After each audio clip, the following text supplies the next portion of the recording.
Chapter 469. You have a good attitude.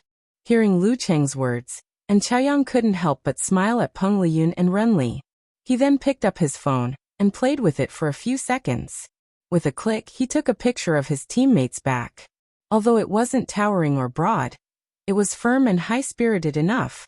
He lowered his head to admire it and secretly praised himself. Please call me reliable, Anne. While thinking, he uploaded the picture and added the caption. Onward journey, fearless of strong enemies. After posting, he immediately refreshed the page. He couldn't believe that there were a few more replies. He couldn't help but feel that this place was very popular, and that there was a trend of floor grabbing. Not bad. Praised unparalleled Dragon King concisely. Wonton Seller followed closely. HHHH little tiger, I didn't know you were so cultured. Come learn how to cook from me.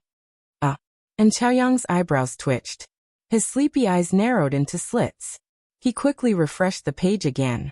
This time, Brahman sent an emoji biting her finger. This picture is so close. Schrodinger's tiger, don't tell me you're at the spectator stand beside them? And Chaoyang swallowed his saliva and replied with difficulty, yes. At this moment, Lu Cheng was already close to the arena.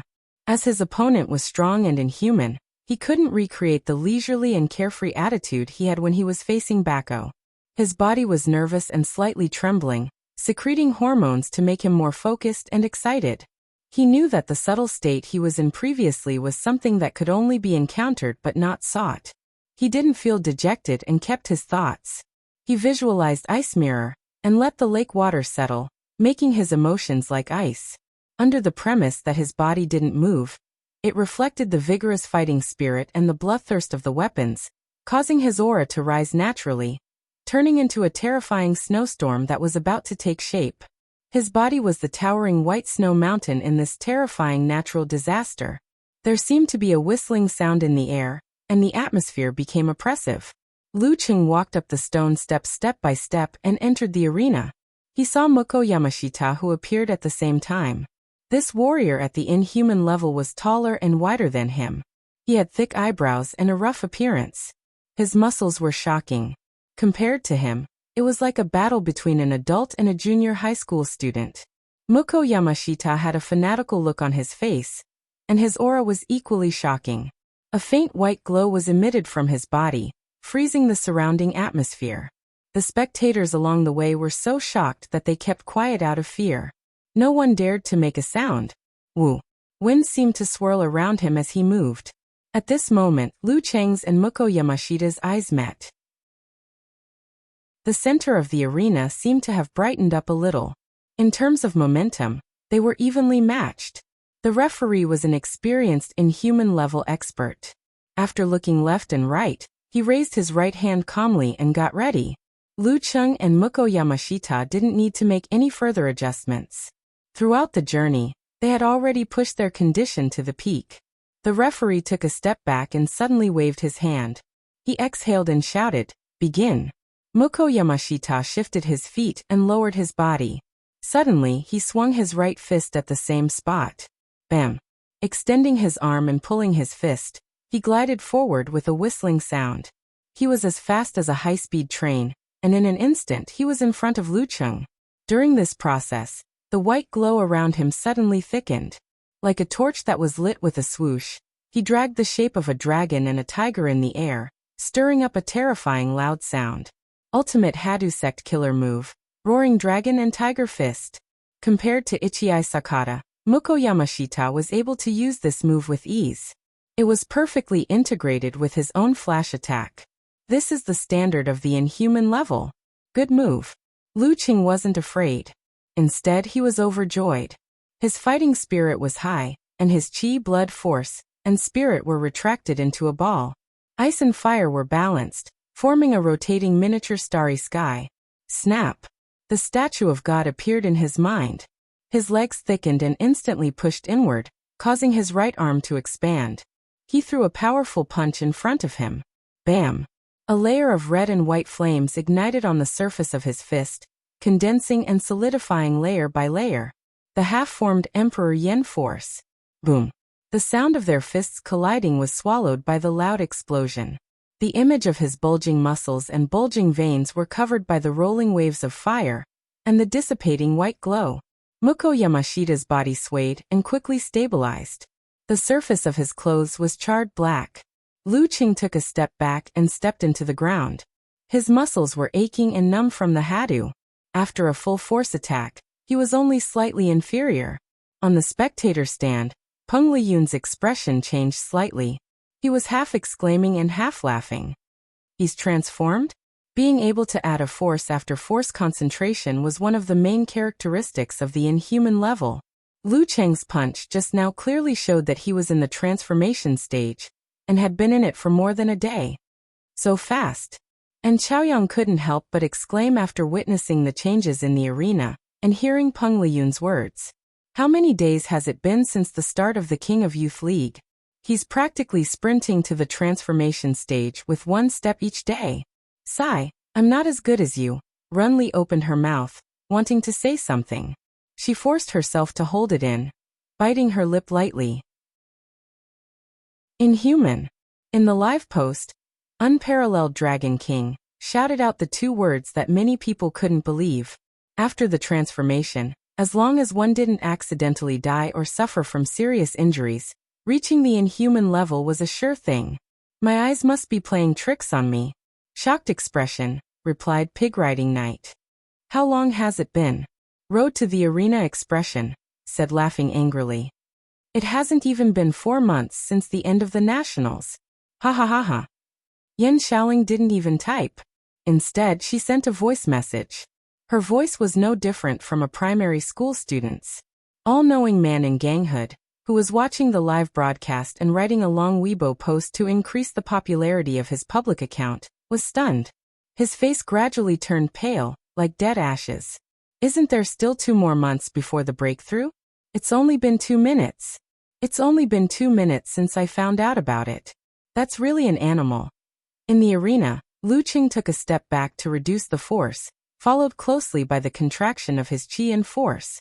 Using the techniques of 24 blizzard strikes, and the little experience he had gained from Yin-Yang Twist, he launched a counterattack. Bam! His left leg swelled and his instep straightened. He pulled it out from the crack and whipped his opponent's knee with the force of a whip.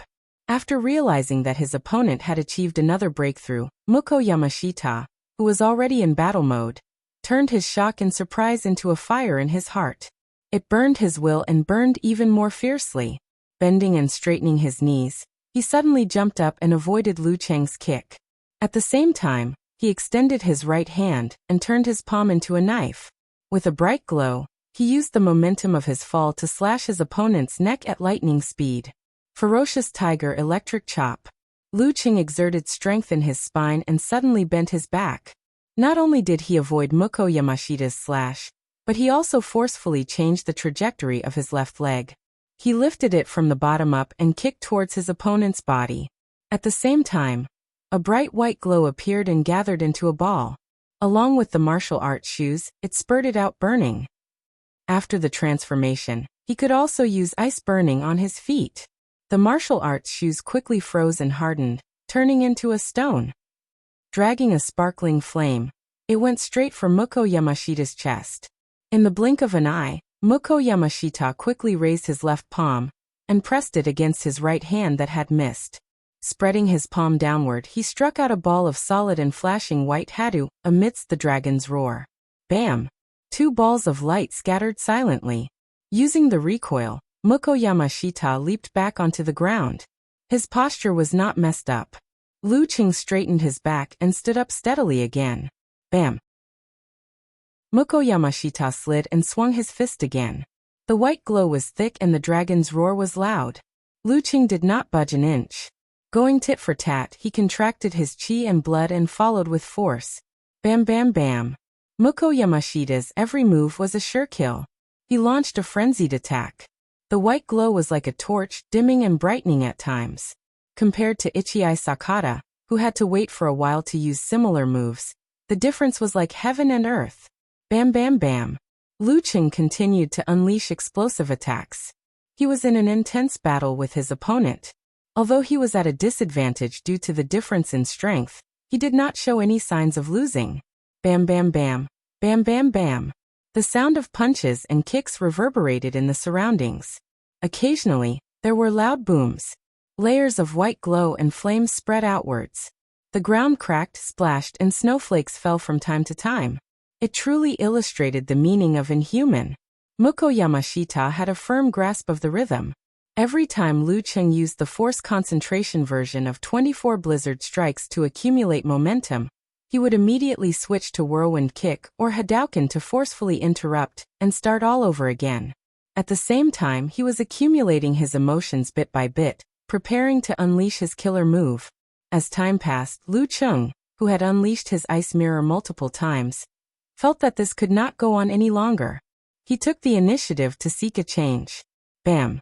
When his controlled Dan left fist, infused with the half-formed ice spirit force, collided with his enemy's fist, which was enveloped in a dense white light, the perfect snowflakes formed by the shockwave drifted down. Muko Yamashita's arm was a little stiff.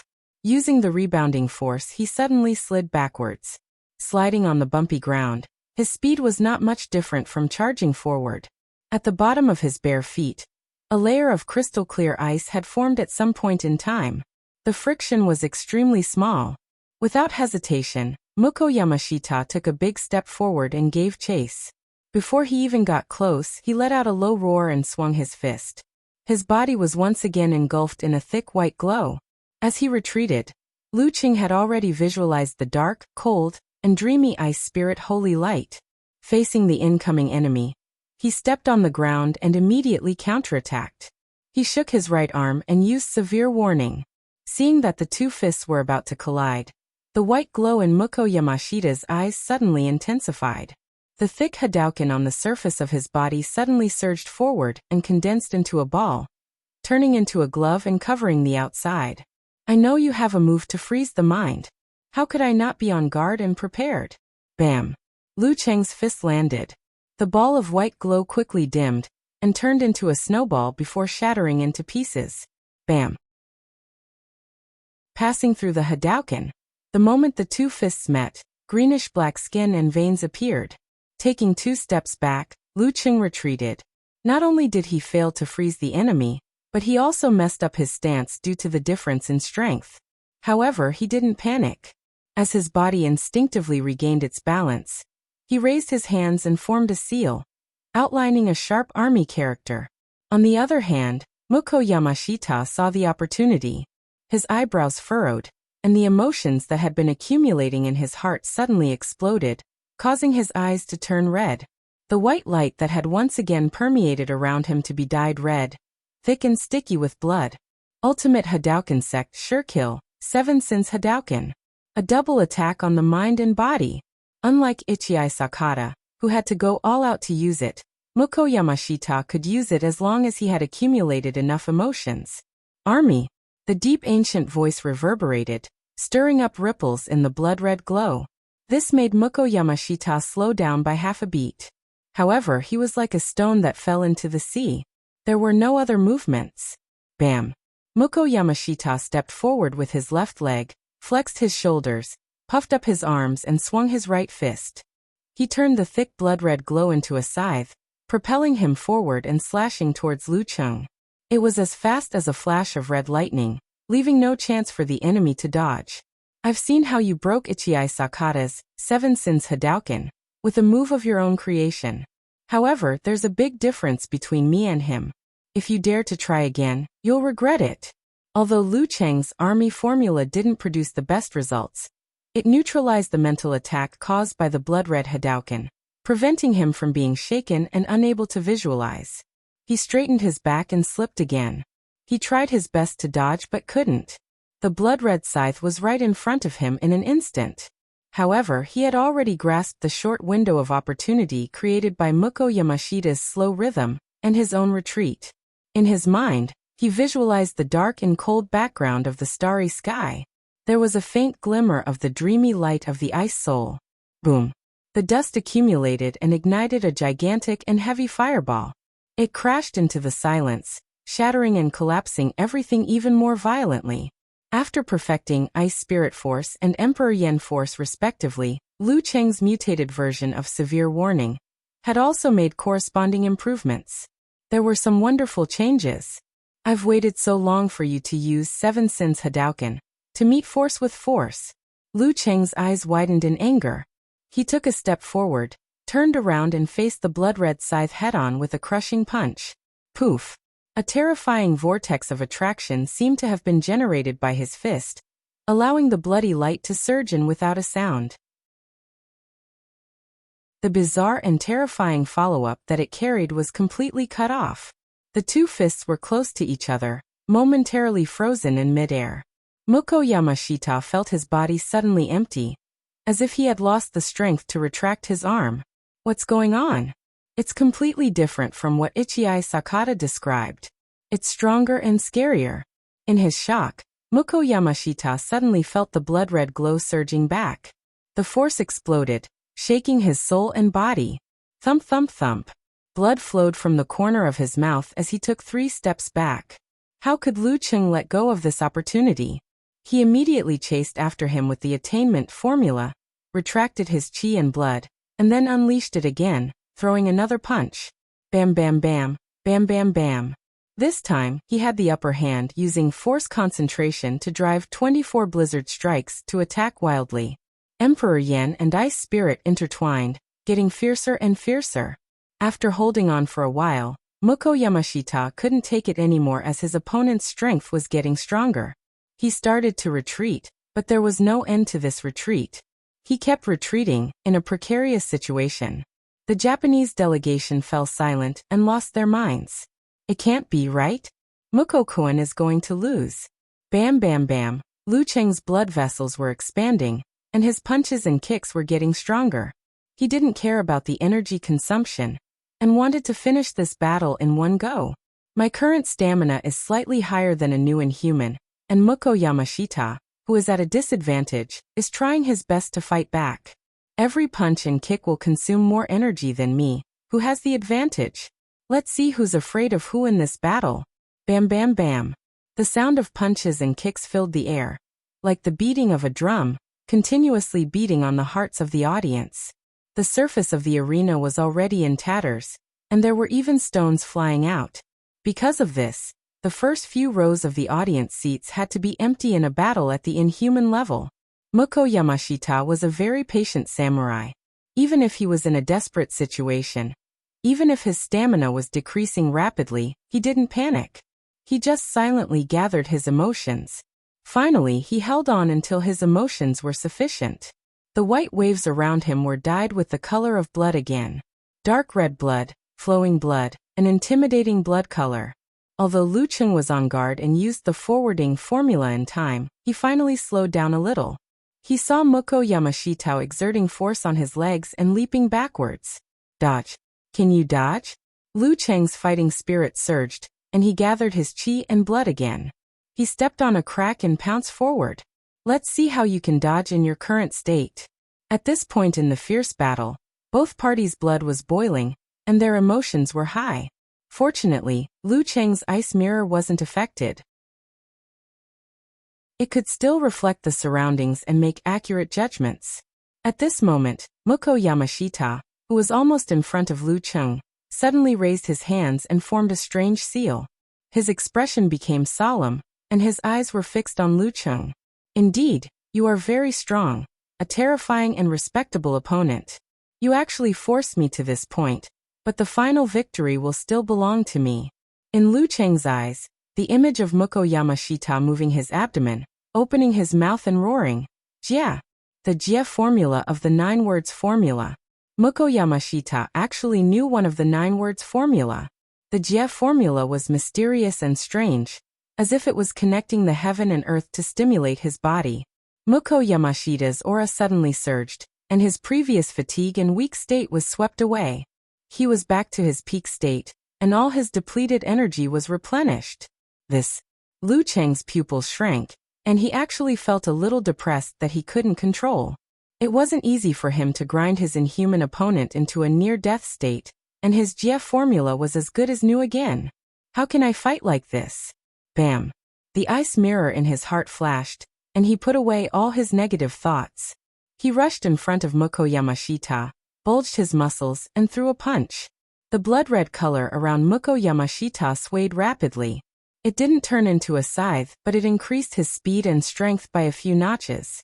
He hammered his arm down in time and blocked Lu Cheng's attack with a bang. Mind wave state. He took a step forward, and the blood-red color vibrated. Muko Yamashita circled Lu Cheng and launched a round of frenzied attacks, forcing him to continuously release his Dan force and desperately defend. This caused his muscles and bones to tremble, and his stamina to drop rapidly. Anyone with a discerning eye could see that his defeat was only a matter of time. Phew.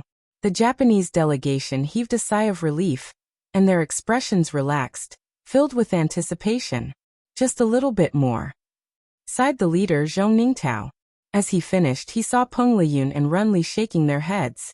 What do you mean?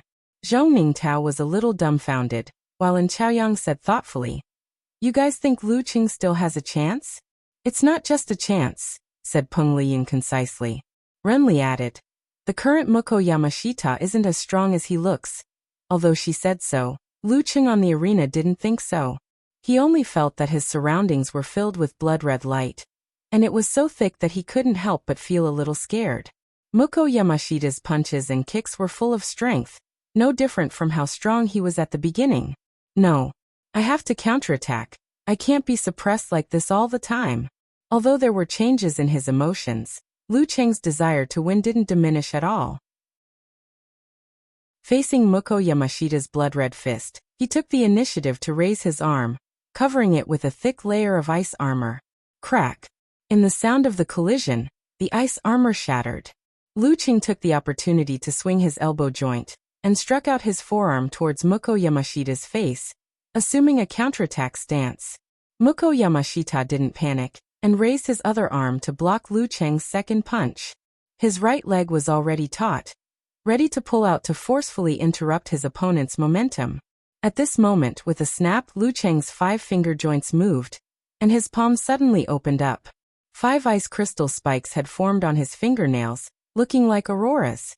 Third punch. Muko Yamashita's eyes turned sharp, and he suddenly tilted his head back to avoid this fatal blow. At the same time, he took the opportunity to kick up with his right leg, drawing a white light like a razor, combining defense with offense. However, after Lu Cheng's third punch, he had already jumped back, and didn't make the first move. Following that, he raised both his arms, formed a hand seal, and shouted in a low and dignified voice, "Fight! Even if I lose, I'll lose with my last bullet." Lu Cheng's muscles bulged, and in an instant he became tall and big. His right arm, which was placed in front of him, swung out with a strong gust of wind, full of vigor. Seeing this, Muko Yamashita's eyes lit up, and the blood light around him thickened into a scythe, wrapped around his fist and welcomed the enemy. Boom! The fist collided with the impact, and Muko Yamashita's charging body stopped, and involuntarily slid back half a meter, leaving 2 deep marks on the ground. Lu Cheng, on the other hand, was covered in blood. Not only did he feel like he was struck by lightning, but he also temporarily lost his strength, and took a step back. Both of them recovered at the same time. Muko Yamashita's body was glowing white, and his face was filled with fanaticism. Amidst the roars of dragons and tigers, he turned into a huge white wave, and Tang Huang took the initiative to attack. Lu Cheng didn't back down, and once again formed a hand seal, pointed to himself, and shouted an ancient word that would never admit defeat. "Fight!" Just as he finished his sentence, the fist placed in front of his lower abdomen struck in the opposite direction, from bottom to top, accompanied by the swelling of his muscles, and the protrusion of his blood vessels and veins. Boom! The white light dissipated, and Muko Yamashita flew 2 steps back. Lu Cheng stood still for a moment, almost unable to recover from the numbness and burning sensation. He could clearly feel that his spirit was reaching its limit. Huff! He abruptly exhaled, gathered his remaining strength, and visualized the heavy and hot statue of Yan Di, which was as hot as the grand sun. He compressed all the remaining fire power in his body into a ball, and then controlled it with the fire god Zhu Rong, took a step forward, swung his right arm, and punched out. Fire sex simplified physical invulnerability, internal explosion. Lu Qing chose this move as his severe warning had been neutralized previously. With a swoosh, faint flames ignited on the surface of his fist and arm, and in an instant, it was in front of Moko Yamashita, who had just stabilized his body. After this round of attacks, he wouldn't use the simplified physical invulnerability ability anymore, but he wouldn't give up until the end. He wouldn't give up until the end. White waves danced on the surface of Moko Yamashita's body, igniting his body, and swung his arm to block. Boom! With the sound of an explosion, Moko Yamashita's internal organs were in turmoil, experiencing a terrifying shock. His blood vessels were in extreme pain, as though they were being burned. Lu Qing wasn't feeling well either. His head was blank, and his muscles were sore. However, he suddenly felt a strong sense of joy in his heart, because with this punch, he could feel Moko Yamashita's weakness. The wholeness formula seemed like it could only restore stamina, but not heal internal and external injuries. Moko Yamashita's previous injuries were still there, and they were accumulating. Now they were completely triggered by the internal explosion punch. Chance! Lu Cheng's spirits were lifted. He swung his arms and unleashed Zen consecutively. Bam bam bam bam. He struck Moko Yamashita's blocking arms and fists. His opponent's eyes began to lose focus, his ears were ringing loudly, and his insides were tumbling nonstop. After the 11 consecutive strikes, he did the last force concentration, swelled his arms, raised his fist high, and swung it down fiercely, complemented by tremor Zen. Bam! Moko Yamashita's body jumped, and his vision was filled with golden stars. His eyes, nose, ears, and mouth were all oozing dark red blood. He couldn't stand anymore, and crashed onto the floor of the arena with a loud bang. He vomited bile, and almost fainted. The referee looked at Lu Qing, who looked tired but was standing straight. He raised his right hand and announced loudly, "Lu Qing wins." Chapter 470. Lu Qing wins. The referee's voice reverberated in the air. Most of the Japanese representatives were filled with grief and anger, especially Ichii Sakata, and the other disciples of the extreme Hada sect. They couldn't hide their pain and disappointment. How could Mukokun lose? How could he lose? As one of the trump cards of the extreme Hadu sect, he actually lost to an opponent who was weaker than him in terms of both strength and level. This was a disgrace. This was a stain on the extreme Hada sect. It was conceivable that the entire audience, both in the stadium and in front of the screen, would view the extreme Hada sect as a joke. Kaori Karasawa poked her own cheeks and shook her head bitterly in silence. Mukokun was too careless. Firstly, it was because of his own fighting style. Secondly, it was because Ichii Sakata's intel wasn't on point. Mukokun fought too directly, too forcefully, too lacking in roundabout and gentleness. As a result, he took on his opponent's sure-kill move head-on, and suffered heavy injuries, leaving behind serious problems in the future. If not for this, Mukokun would have had a good chance of winning the match even without using the wholeness formula. If he had used the wholeness formula, he would have won for sure. What a pity. Of course, Lu Cheng's improvement, changes, and performance made everyone feel pressured from the bottom of their hearts. Hearing Kaori Karasawa's sigh, Ichii Sakata and the others struggled to regain their senses. They shook off their extreme emotions and started to truly understand the battle just now. When they looked at the arena again, their gazes towards Lu Qing had changed. There was more respect for the strong, astonishment for the miracle worker, and hatred for the terrifying enemy. The researcher with the messy hair was still in a daze, a mixture of fanaticism and confusion. Samurais in the metamorphosis stage in China were the ones with the most research value apart from the strong. The one in the arena was one of them.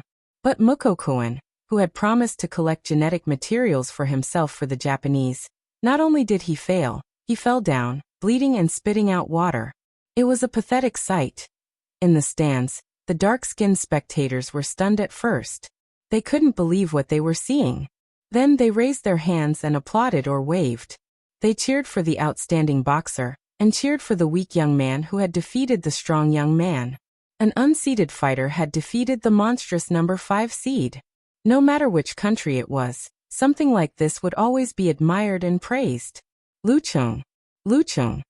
Amidst his shaky shouts, The sound waves gradually converged and quickly overlapped, each wave louder than the last. Lucheng! Lucheng! Listening to the shouts of the foreign people, Peng Liyun turned back to look at the arena. The leisurely feeling in his expression was swept away. There seemed to be light gathering in his eyes, just like a flash of lightning. He subconsciously looked at Renly beside him, and saw his own reaction in her eyes. There wasn't much of a difference between her and him. Now perhaps he was still half a step ahead, but the three of them were more or less on the same starting line. Next, it was a competition to see who would be the first to leap over the dragon gate and ascend to the heavens. People like them were prideful in their bones. They could recognize their own shortcomings, but they would never think that they were inferior to others. And Chaoyang fell into silence. He could only remain silent until he heard the leader, Zhong Ningtao, exclaim, "There's no such thing as empty fame." Then he nodded slightly and exhaled. In a secluded area, somewhere else in the stands, Banam, with his hands and legs wrapped in bandages, Vagar, who was wearing a general's cap, and Waku, who was resting with his eyes closed, either subconsciously clenched their fists or had a flash of silver in their eyes. Some opened their eyes and stared silently. "I told you so. Lucheng might win." In the live post, Unparalleled Dragon King used the almighty smiley face. Pig Riding Knight replied. Confused expression, "This is really 1 year to dance stage, 1 year to inhuman. I feel like I'm looking at the young Dragon King. No, more like warrior sage. I won't dare to question him anymore," said Road to the arena, with a dog emoji. Okamoto's fan said. Snickering expression, "Yes, just kneel and lick his boots. We really have good foresight." Wonton Seller praised herself generously. "I've long had a good impression of Lucheng. I even gave him the petition register." An inhuman below the age of 21, with sufficient time to break through to physical invulnerability, could be considered as a reserve. "Ha ha ha ha, you didn't let me down by sleeping early and waking up early these few days." Yen Shaoling sent another voice message. Sleeping early and waking up early. A plumber eating mushrooms had recently become familiar with this baby-faced girl from the social circle. He couldn't help but mock her. Sleeping at 2 or 3 in the morning and waking up at 12 in the afternoon. So early. Brahman, on the other hand, said in disdain. "If I didn't wake you up early, little Nightfall, you definitely wouldn't be able to do it. Oh yes, go to Weibo and at All-Knowing Man in Jianghu and tell him that he can delete his account. Hurry, hurry, hurry." All-Knowing Man in Jianghu was staring at the computer screen, looking at the private messages and messages that at him. His face was gloomy and his eyes were filled with panic. After a while, he made up his mind and decided to lie a little longer. Anyway, the King of Youth League of Four Kingdoms wasn't broadcasted directly. Most martial arts enthusiasts wouldn't know about this. "I'll just pretend to be deaf and mute for a few weeks and pretend that I didn't see the notifications. I'll wait until Lucheng completes his transformation and returns to China to get the 5th pin certificate. I'll attract as many fans as I can during this period." After taking a deep breath, All-Knowing Man in Jianghu calmed down a little and started typing furiously. He continued his long Weibo post and wanted to seize every minute and second to attract more fans. This is all money. After he finished writing, he saved it. Before he changed it, he refreshed his Weibo and was stunned to see that messages that at him were popping up like bamboo shoots after a rain. There were already over 1,000 of them. Onlookers take the front row. "You have to keep your word. Don't be a coward if you're a man. I believe you're a man of your word." Head turning left and right, "Don't play dead. What's going on?" All-Knowing Man in Jianghu continued reading, shocked and frightened. He studied carefully for a while and realized that a few minutes ago, a celebrity with a large number of fans, Mo Jingting, posted a video and added a sentence with a cat head emoji. "Becoming an inhuman mighty one after practicing martial arts for less than 2 years. Junior Master is awesome. You're my idol." All-Knowing Man in Jianghu turned pale and buffered the video in a daze. As expected, it was the scene of Lucheng and Muko Yamashita exchanging their first blow. The transformation was obvious at a glance. All-Knowing Man in Jianghu trembled violently and almost fainted. He was in a daze for a full 5 minutes with a terrible expression. He stood up and started to walk around the room like an ant on a hot pan. He kept muttering to himself in a low voice, "Are you guys trying to force me to my death? Are you guys trying to force me to my death?" After a while, he sat down with a face full of grief and hatred. He couldn't pretend that he didn't see anything anymore. His current fans were all attracted by the hype. If he didn't keep his promise, he would definitely be despised by them. Soon, no one would care about him anymore. All-knowing man in Jianghu deleted his previous long Weibo post as though his parents had passed away. He retyped some new content and said, "Alright, I admit that I am a heavenly martial artist. Alright, I admit that Lu Qing is the heavenly son of the era. I'll also fulfill my end of the bet and delete this account. I'll put this post at the top of the Weibo post for a week as a statement. When the time comes, I'll officially delete this account. Those who want to continue learning about martial arts gossip and listen to my analysis of matches can follow the public number XXXXX. Phew, a week should be enough to attract quite a number of people, right?" All-knowing man in Jianghu clicked send and leaned against the back of the chair, exhausted. After that, he logged into the platform and kept looking at the increase in the number of followers. However, it was still very small. After the trending wave of the topic, it was nearing a stop. It's over, it's over. All-knowing man in Jianghu seemed to have seen stacks of cash grow wings and fly away from him. He closed his eyes and lay paralyzed on the sofa. In the passenger seat of the moving car, Yenjika made use of the time on the road to watch the battle between her Chung and Muko Yamashita anxiously, and excitedly browsed through the forum to see All-knowing man in Jianghu's Weibo post. The more she read, the brighter her smile became.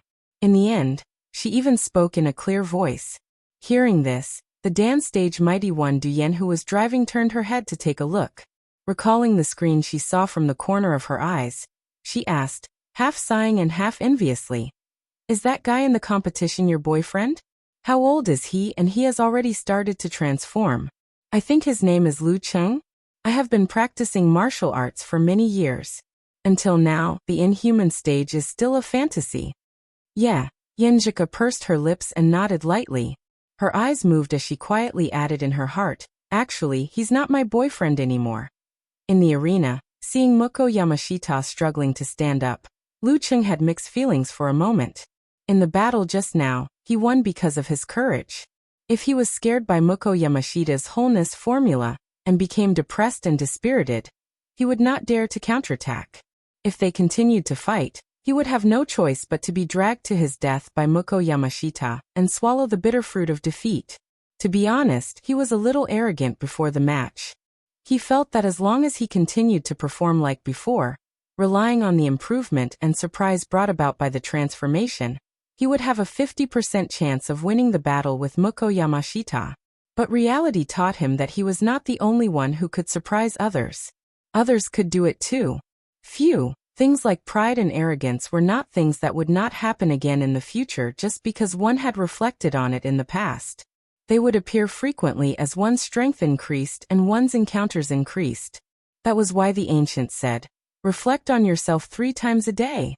Lu Qing's emotions settled down, and the excitement caused by the breakthrough lessened a little. Amidst the cheers of Lu Qing from the crowd, he exchanged a bow with Muko Yamashita who had finally stood firm. Turning around, he walked down the stone steps. Only then did he completely recover from the battle. His heart was brimming with uncontrollable joy. "I won. I won against the 5th seed. I won against an inhuman stage mighty one." He quickened his pace and couldn't wait to return to his original position. His target was in Chaoyang. No, the phone in Chaoyang's hand.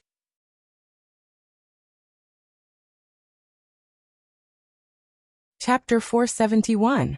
Just as Lu Qing was making his way back, barefooted, more than half of the lights in the Shengxiang Stadium suddenly went out, leaving only the area between the arena and the Chinese delegation. A dreamy and radiant path was formed in the darkness, complementing the shouts of Lu Qing around him. This was a reward for the victor. This was a tribute to the hero who had defeated the stronger as the weak. Lu Qing's mood was getting better, and his footsteps became lighter and lighter. It was as if he had returned to Songqing University's martial arts arena, He began to raise his hand high and applaud. The cheers grew louder until he set foot on the grandstand, and the light was restored. Not bad. Peng Liyun had restrained his competitive attitude. He reached out with a smile and high-fived his teammate. It's up to you. Lu Qing didn't hide his joy. After high-fiving Ren Li and Chaoyang and Zhong Ningtao, he hurriedly took back his phone and logged into QQ. Yenjika had already sent him a message with a thumbs-up emoji saying, "You didn't let me down." Lu Qing couldn't help but smile. He felt that his good mood seemed to have doubled. He hurriedly raised his eyebrows and smiled evilly. "Then what's the reward, Coach Yen? I'll personally make you a cake, won't I?" Yenjika replied with an emoji of a little monster licking ice cream. "Look, the follow-up rewards include making waffles and other small biscuits. It's enough for you to win the championship," Yenjika said smugly. "Look, the follow-up rewards include making waffles and other small biscuits." Lu Qing broke into laughter and was momentarily speechless. What his wife said made sense. After a few seconds, he said blankly, "This is different from the reward I imagined." "What kind of reward did you imagine?" Yenjika seemed to be asking reasonably, but she added an emoji of "say it, I'll kill you if you say it." Lu Qing shook his head. His lips curled up as he fearlessly replied, "Cough, for example, a couple returning home." "What would a couple do after returning home?" You tainted a good song line again." Yenjika realized that she understood instantly. She couldn't help but sigh and reprimand him. "What are you talking about? Why can't I understand?" Lu Qing replied in the usual tone of a girl playing dumb, accompanied by an "I'm very pure" emoji. Yenjika was speechless, feeling both angry and amused at the same time. She felt that her tongue was becoming more and more thick-skinned. Then she sent an emoji of blowing a red card, and said, "Leave. I don't have a disciple like you." While Lu Qing lowered his head, smiling as he typed and chatted, Renli took a deep look at him. She felt that at this moment, his smile was gentle and all his wariness was gone. He was not like usual. When he talked to girls, he would be polite and distant. Was this the real him? Or both sides of the contradiction?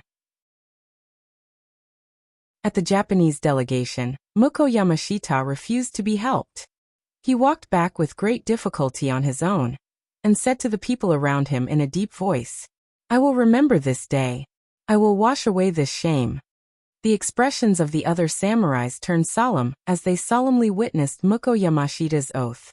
This was the tradition of the extreme Hadu sect. Of course, if you lose in the arena, you will have to stand up again.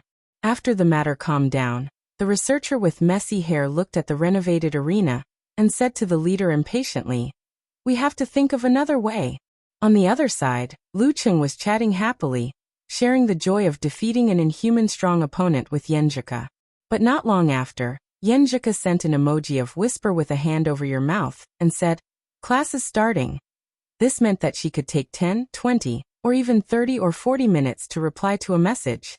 This meant that Lu Qing, who was in high spirits, had to restrain himself and shift his attention to other things. Although he completely understood, Lu Qing was still a little disappointed. He couldn't help but take a deep breath and look at the tattered arena. Soon he shifted his gaze again and replied with an optimistic and humorous tone, "Yes, yes. Study hard and improve every day." After sending, he was stunned for a few seconds. Then he remembered something else and quickly switched to the contact list. He found the profile picture of the military contact, Rapid March. He clicked on it and quickly typed a few words. Muko Yamashita from Japan's Extreme Hadu sect knows the wholeness formula. Roger. Rapid March seemed to always be online. Or maybe he's not alone. Lu Cheng's thoughts drifted. It was best to leave the matter of the wholeness formula to the military. He didn't have that many resources and manpower. Being a martial artist didn't mean that he had to do everything himself. If he had the help of powerful forces, it would be a waste not to use them. After temporarily putting this matter aside, Lu Qing finally had the time to look at other messages and messages. He found that the juniors of the Ice God sect, represented by his martial nephew Mo Jingting, had all sent congratulatory messages. They either jokingly congratulated their junior martial uncle for his great achievement in martial arts or solemnly congratulated him for his transformation to the inhuman stage. An inhuman expert under the age of 21 could be ranked in the top 10 in the entire history of the Ice God sect. Apart from Lu Cheng, 5 of the remaining 9 had made the Great Leap and become physical invulnerability experts. More than half of them had made the Great Leap. Considering the threshold of instant success, this was a very high probability. Lu Cheng had already learned from Yenjika that Mo Jingting had purposely posted on Weibo, forcing all-knowing man in ganghood to step up and fulfill the bet. Hence, he replied politely with a thank you.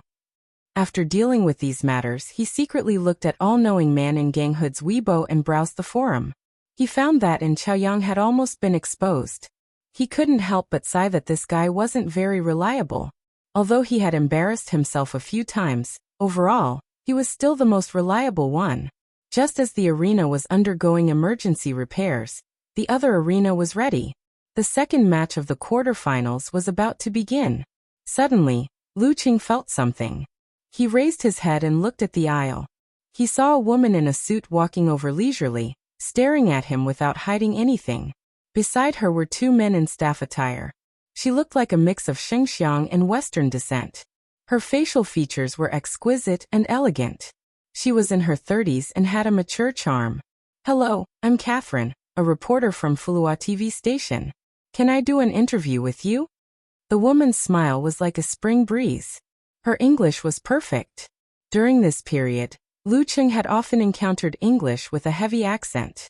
He could barely understand a few words and often suspected that he was illiterate. He had studied for 3 years of compulsory education, 3 years of high school, and 2 years of university for nothing. Now that he suddenly encountered a language that he could almost understand, he was moved. Indeed, the one at fault wasn't me, but the others from Xinjiang. Without waiting for him to speak, Zhong Ningtao beside him spoke in fluent English. "Sure, Miss Catherine. Where are your credentials and your camera team?" When it comes to negotiations, it's still up to the leader. Lu Cheng and the rest looked at each other and thought to themselves. Catherine took out her credentials and passed it to Zhong Ningtao. She smiled and said, "This is an impromptu interview. I don't have a camera team." Lu Cheng's performance just now was very good. Everyone liked it, including me. I would like to know more. Originally, such interviews weren't arranged for the wild card team. "Thank you, Miss Catherine. You can ask your questions now. You have 5 minutes. Zhong Ningtao looked at his watch and said with a smile, "I'll do the translation and communication." After receiving the press credentials, Catherine looked at Lu Cheng and asked with a smile, "Hello, Mr. Lu. You don't seem very old. From your information, I think you're only 20 years and 6 months old?" Although Lu Cheng could understand, he still waited for Zhong Ningtao to finish translating before replying in Chinese. "Yes, still half a year away from 21. After listening to Zhong Ningtao's translation, Catherine continued asking with interest, "Then what's your current occupation? Have you entered the professional martial arts circle?" Lu Cheng answered frankly, "I'm still studying. I'm still a student." "Oh, you're still a student. You can already set up your own martial arts club in Xinjiang and have a lot of followers." Catherine couldn't hide her surprise. With the strength that Lu Cheng had displayed, he was already a representative of a major sect in Xinjiang. He was qualified to be called a master. But he was still a student. Lu Cheng held back his laughter and waited for Zhong Ningtao to complete the procedures, before pointing at Peng Liyun and Renli. "Is it strange to be a student? They're still students and haven't graduated." At this point he couldn't help but complain. "If you're a reporter from Japan, you won't be surprised. Over there, the ones who save the world are all students. After saving the world, they have to go back to school." The leader probably couldn't translate such words, so it didn't hurt to say it. As expected, while Peng Liyun and the rest laughed, Zhong Ningtao only translated the first half of the sentence. "Oh, that's really strange.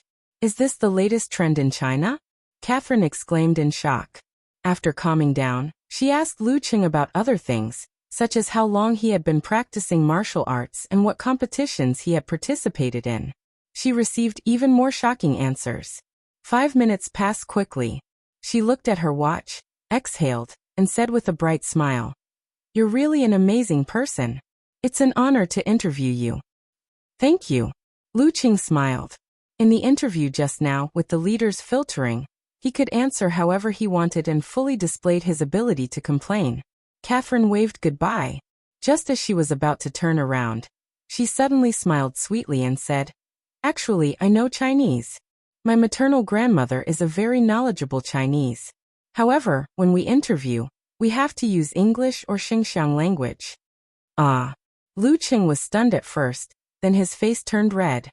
"So you actually understood everything I said just now? Then didn't I just perform a live stand-up comedy?" As Catherine left, unrestrained laughter sounded around him. It came from Peng Liyun and Chaoyang, Ren Li and Zhong Ningtao. Damn it, it's all because of Xiaoming. How embarrassing. Lu Qing covered his face and sighed.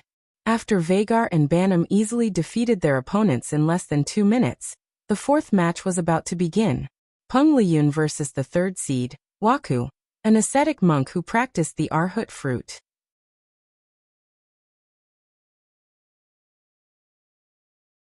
Chapter 472. The Theravada sect belonged to one of the branches of primitive Buddhism, commonly known as Hinayana Buddhism. Of course, they would never call themselves that and hated others calling them that. They were also against the so-called Mahayana Buddhism of cultivating the Bodhisattva Tao. According to the views of the three Semitic sects, heresy was more detestable than heretics. This sect followed strict precepts, followed the traditions, and practiced asceticism. With the 16 insight wisdom, and for holy truths as the core, they cultivated the arhat fruit. Arhats were also known as self-attaining arhats. They lacked the desire to deliver all living beings. On the basis of recognizing that the world was bitter and all things were illusory, they only sought for personal liberation. On the other hand, before completely transcending samsara, they were all very strong individually, especially in terms of spirit. They were even stronger than their peers. Waka was such a monk. He had cultivated the 16 insight wisdom to the 11th wisdom, Xingsa wisdom. He recognized the emptiness of the body and mind and no longer had any attachment to it. He was filled with indifference and alienation. His spirit was in an extraordinary state, and his strength was terrifying. The fact that he was ranked as the third seed was proof of that. He wouldn't be much weaker than Peng Liyun. Lu Qing thought to himself. Various situations regarding Waka flashed across his mind. At this moment he heard the sound of the broadcast. He saw Peng Liyun standing up slowly. His eyes were focused and no longer wandering. Smiling to himself, Lu Qing clenched his fist and shouted, "All the best." "Yeah." Peng Liyun responded with a fist bump. His muscles and fascia were trembling slightly. It was enough to show how excited he was. Seeing this, Lu Qing didn't know why, but he felt like mourning for Waku for 5 seconds. The first machine of Shangqing sect had finished charging. After bumping fists with Ren Li, and Chaoyang, and Zhong Ningtao, Peng Liyun turned around and walked towards the arena. With every step he took, his surroundings seemed to become darker and more oppressive. It was as though lead clouds were about to form. Thunderclaps could be heard, sweeping away all disharmony in the world. Such power seemed to have materialized, and was comparable to an experienced inhuman. However, Waka's expression didn't change.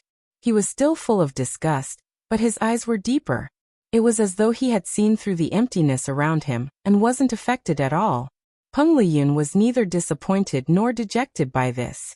Instead, bright lights converged within his eyes like lightning that was about to strike down, and his battle intent grew denser. When the two of them stood in their predetermined positions, the referee didn't delay.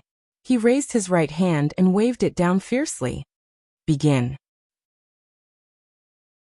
Peng Liyun lowered his waist and condensed his qi and blood. His body immediately bounced up like a cloud and flew out.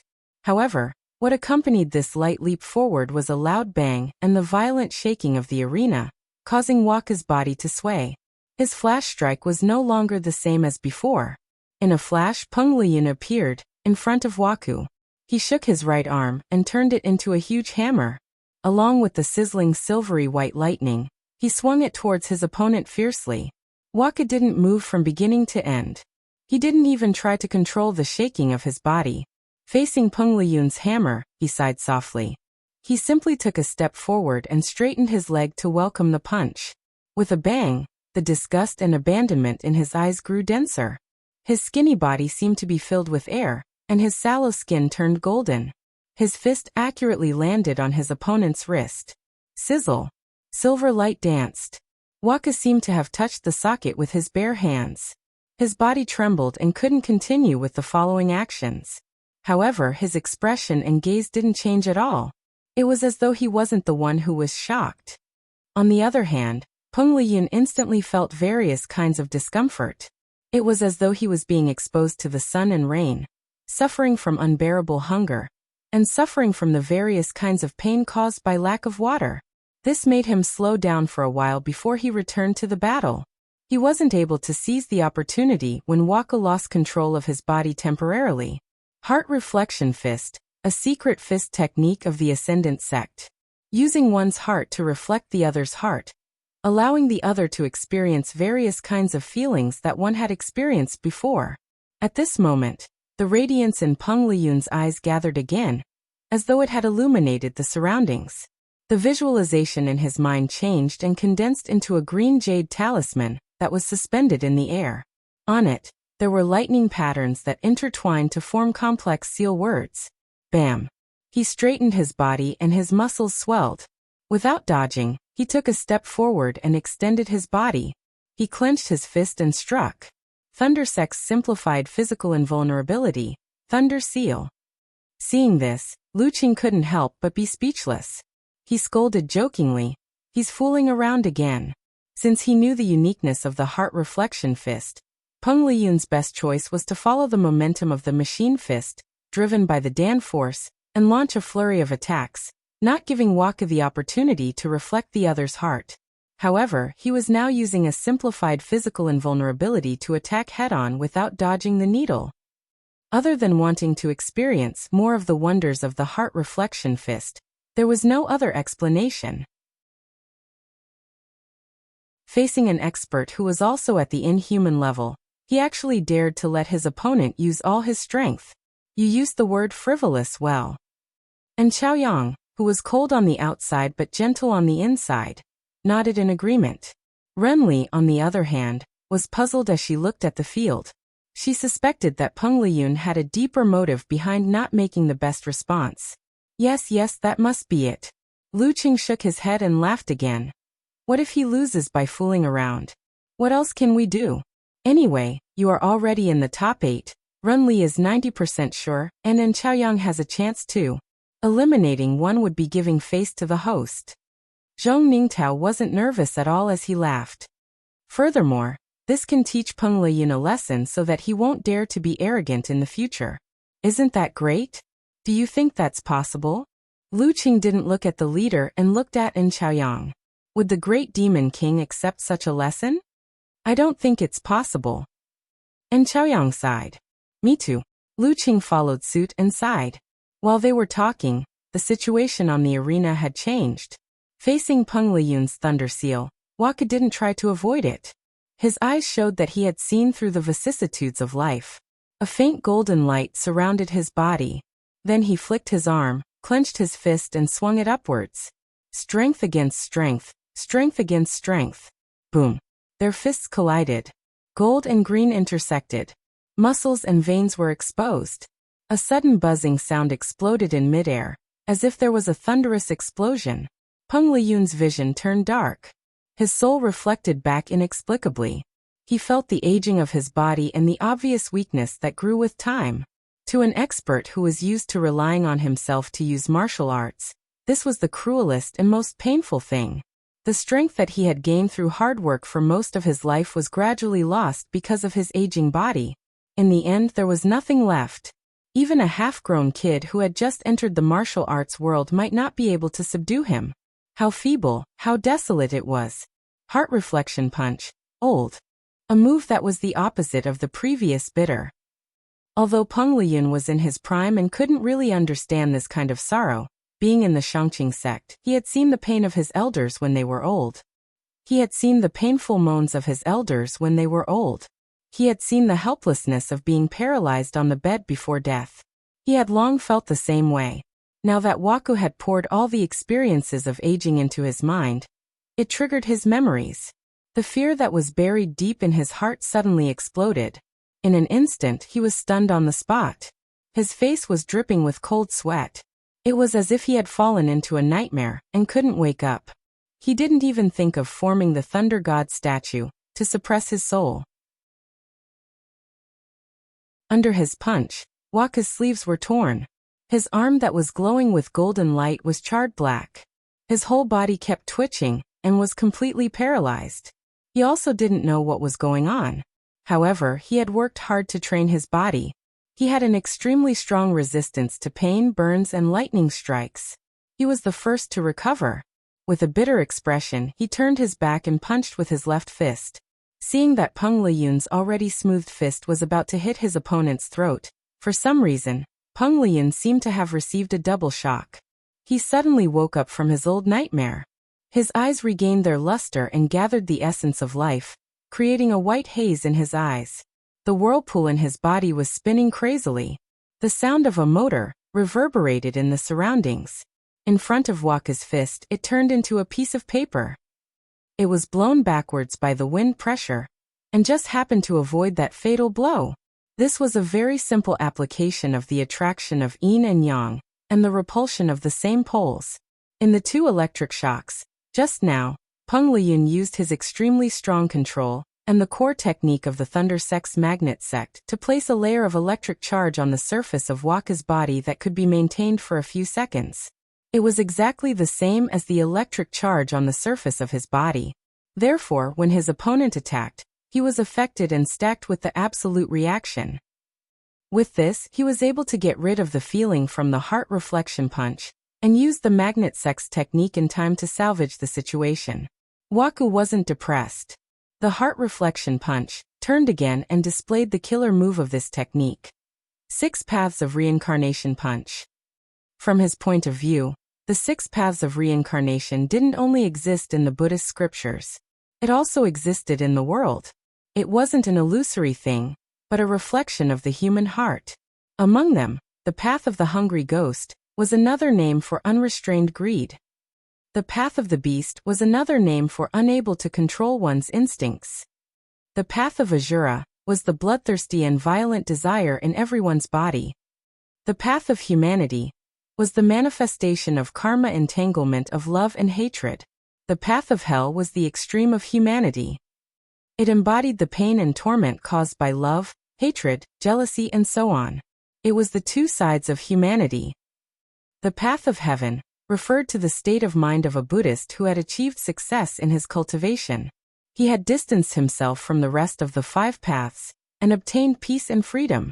However, this state of mind had not completely transcended and had not jumped out of the cycle of reincarnation. At any time, he could be affected by karma and be controlled by his emotions, falling back into pain again. As the saying goes, one thought of peace, one thought of hell. The 6 paths of reincarnation. The various manifestations of the mortal world. A layer of golden light appeared in Waku's eyes. It was dark and gloomy, seducing the soul, and causing the heart to sink. Bam! He raised his fist from his waist, bringing out a clear and crisp sound. There wasn't any other phenomenon. The path of the hungry ghost, of the 6 paths of reincarnation fist. Peng Liyun punched out again, and used the fiery thunderbolt to block this move. However, he didn't experience the feeling of suffering and aging like before. Therefore, he didn't care and started to attack first. However, unknowingly, he was getting more and more impatient as he fought. He was ignoring the situation and environment more and more. It was as if he wanted to eat his fill in one go, and wanted to find the flaws of his opponent as soon as possible. Waku patiently defended. He used both his fists and legs and occasionally used the path of the hungry ghost. He defended steadily. Other than his skin being charred black and his body being paralyzed, he didn't show any other symptoms. As they fought fiercely to the edge of the arena. As Waku moved his body to the side, Peng Liyun's body fell forward and almost fell down. His back swayed and he suddenly woke up. He felt that his state of mind was different. He quickly visualized the Thor's statue, of the purest yang, and suppressed all the distracting thoughts. When Waka saw this, the golden light in his eyes suddenly turned red, and turned into a thick blood-red color. The 6 paths of reincarnation fist could also be used on himself. Arhat with one thought, Azura with one thought. Kacha. Waka's body seemed to have expanded and became taller by a few centimeters. His muscles were bulging and he charged towards Peng Liyun with full strength, wanting to knock him off the arena directly. At this point, it was already too late to wake up.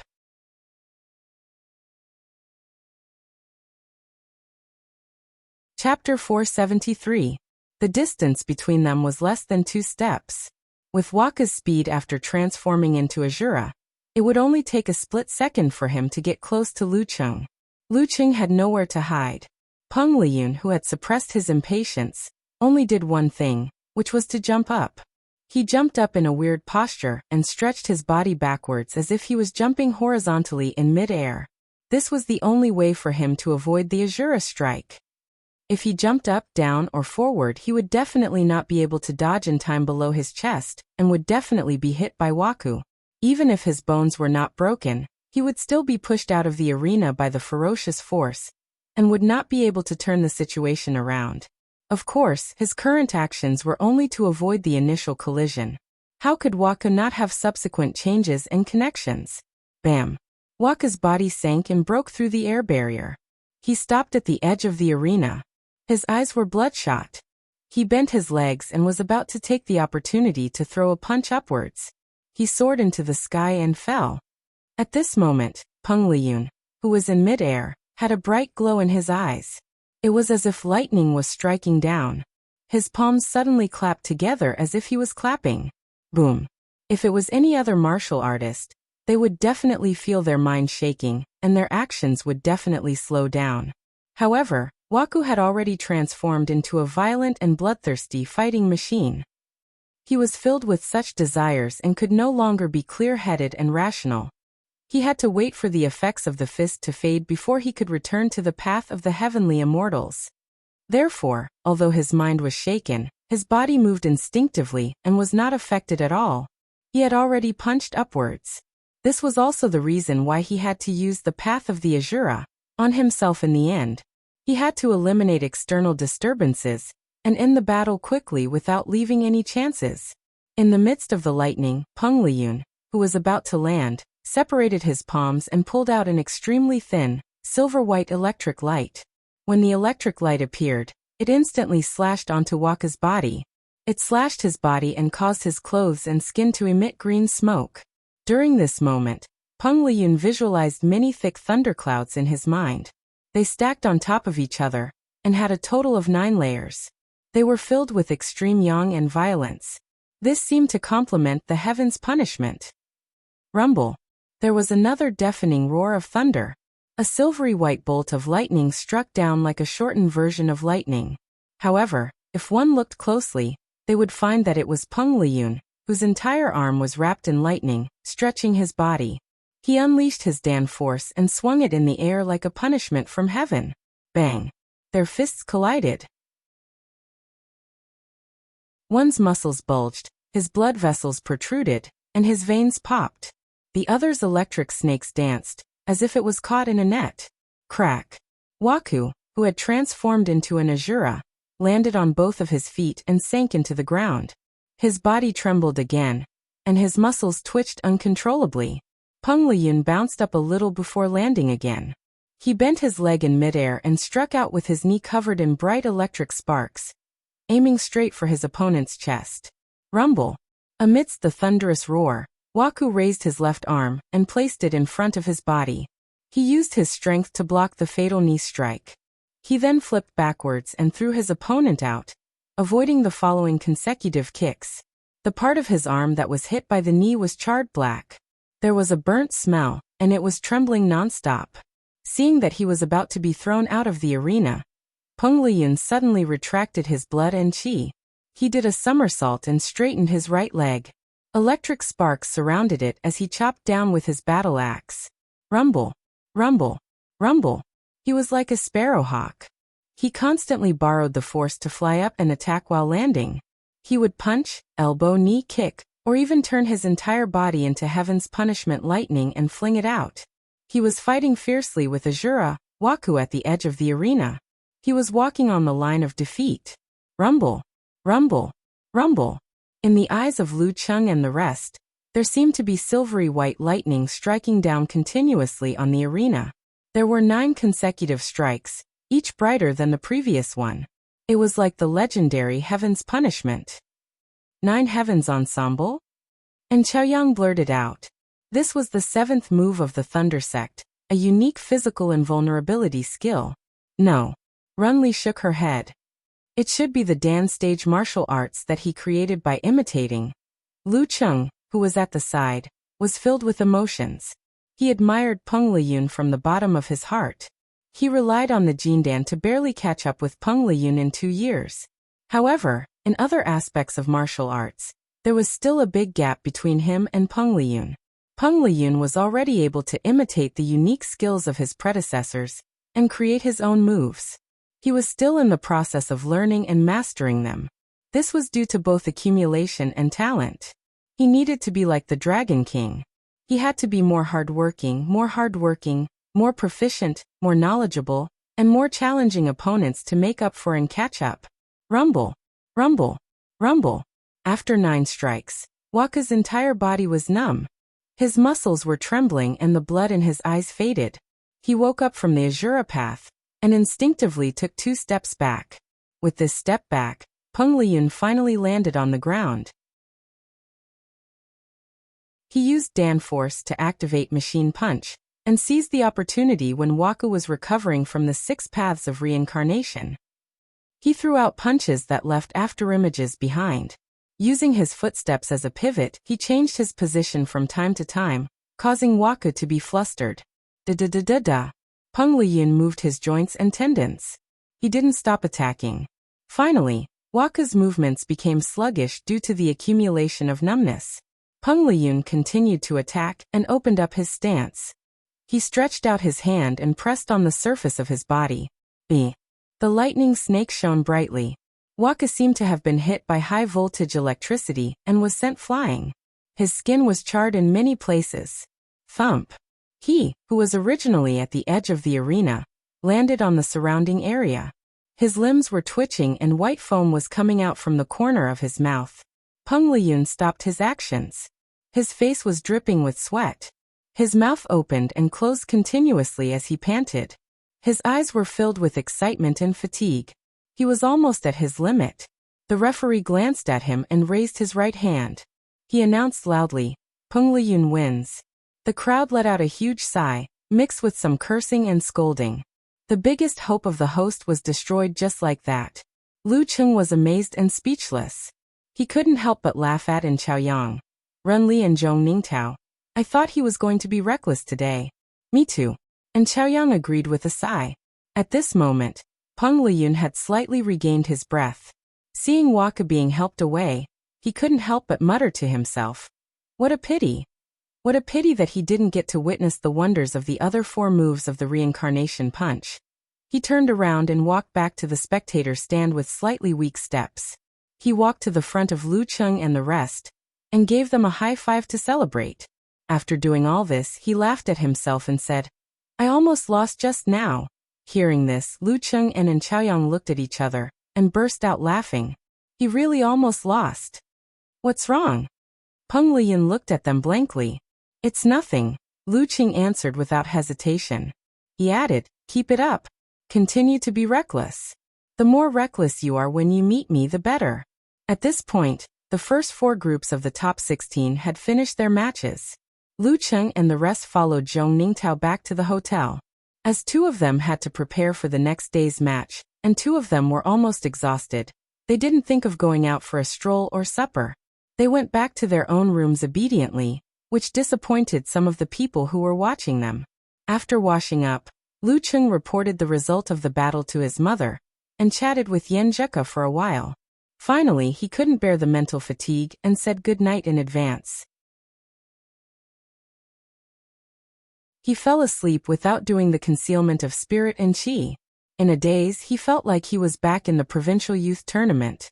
He had just defeated Zhang Zhutong, and was drained of energy. He had a headache and nausea. He had to hurry up and recover in order to prepare for the finals. In a daze, he seemed to be leaning on Yenjika's supple thighs again. She was massaging his head with moderate strength. There was a familiar smell at the tip of his nose, and a voice that seemed to come from the heavens sounded in his ears. "When you're old and your hair is white." The voice sounded and faded. Lucheng suddenly woke up and saw the ceiling in the dark. It was quiet all around. He was the only one in the dark.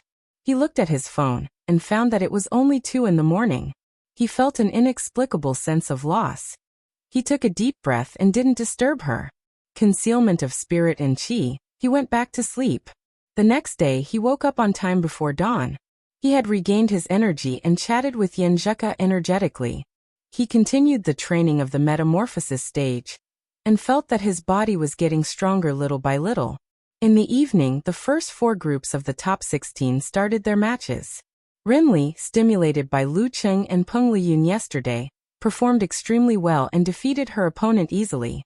She and Kaori Karasawa advanced to the top 8. However, and Chaoyang, who was the last to fight, was in trouble. His opponent was Waka's junior, number 6 seed Gusai. Even though he had yet to reach the level of walking disappearing wisdom, he had an extremely strong physique. Coupled with the heart reflection fist and other techniques, his combat power was equivalent to that of an inhuman. Furthermore, the martial arts that attacked one's soul was a counter to Chaoyang's greatest reliance, lake and mirror wisdom. This caused Chaoyang to quickly fall into a passive state.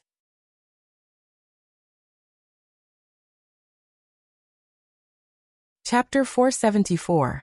Bam, bam, bam. Every punch and kick of Gusai contained an exaggerated amount of power. Instead of making a crisp sound, they continuously exploded the air, creating a commotion similar to that of a dance stage martial artist like Chaoyang. During this process, the plump Gusai didn't appear clumsy at all.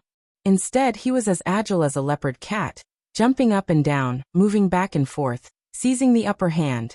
And Chaoyang had to divert some of his attention to maintain the lake and mirrored wisdom to resist the hunger, thirst, exposure to the sun, and pain brought about by his opponent's heart reflection punch.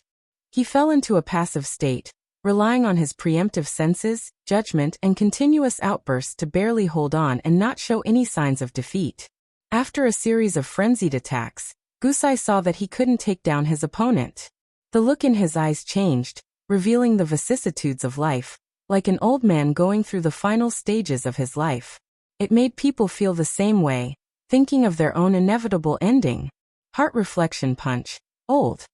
Gusai's fist technique changed, no longer creating the slightest sound of wind, but filled with the desolation of the setting sun. Bam. And Chaoyang pushed his feet inward, moved his knees, twisted his body, swung his arms, and punched out his right fist. It collided with Gusai's bowl-sized fist, creating a dull sound and setting off a gust of wind in all directions. As his arm bounced back, he suddenly felt that his energy was insufficient and his body was weak. It was as if he was watching himself gradually grow old and weak.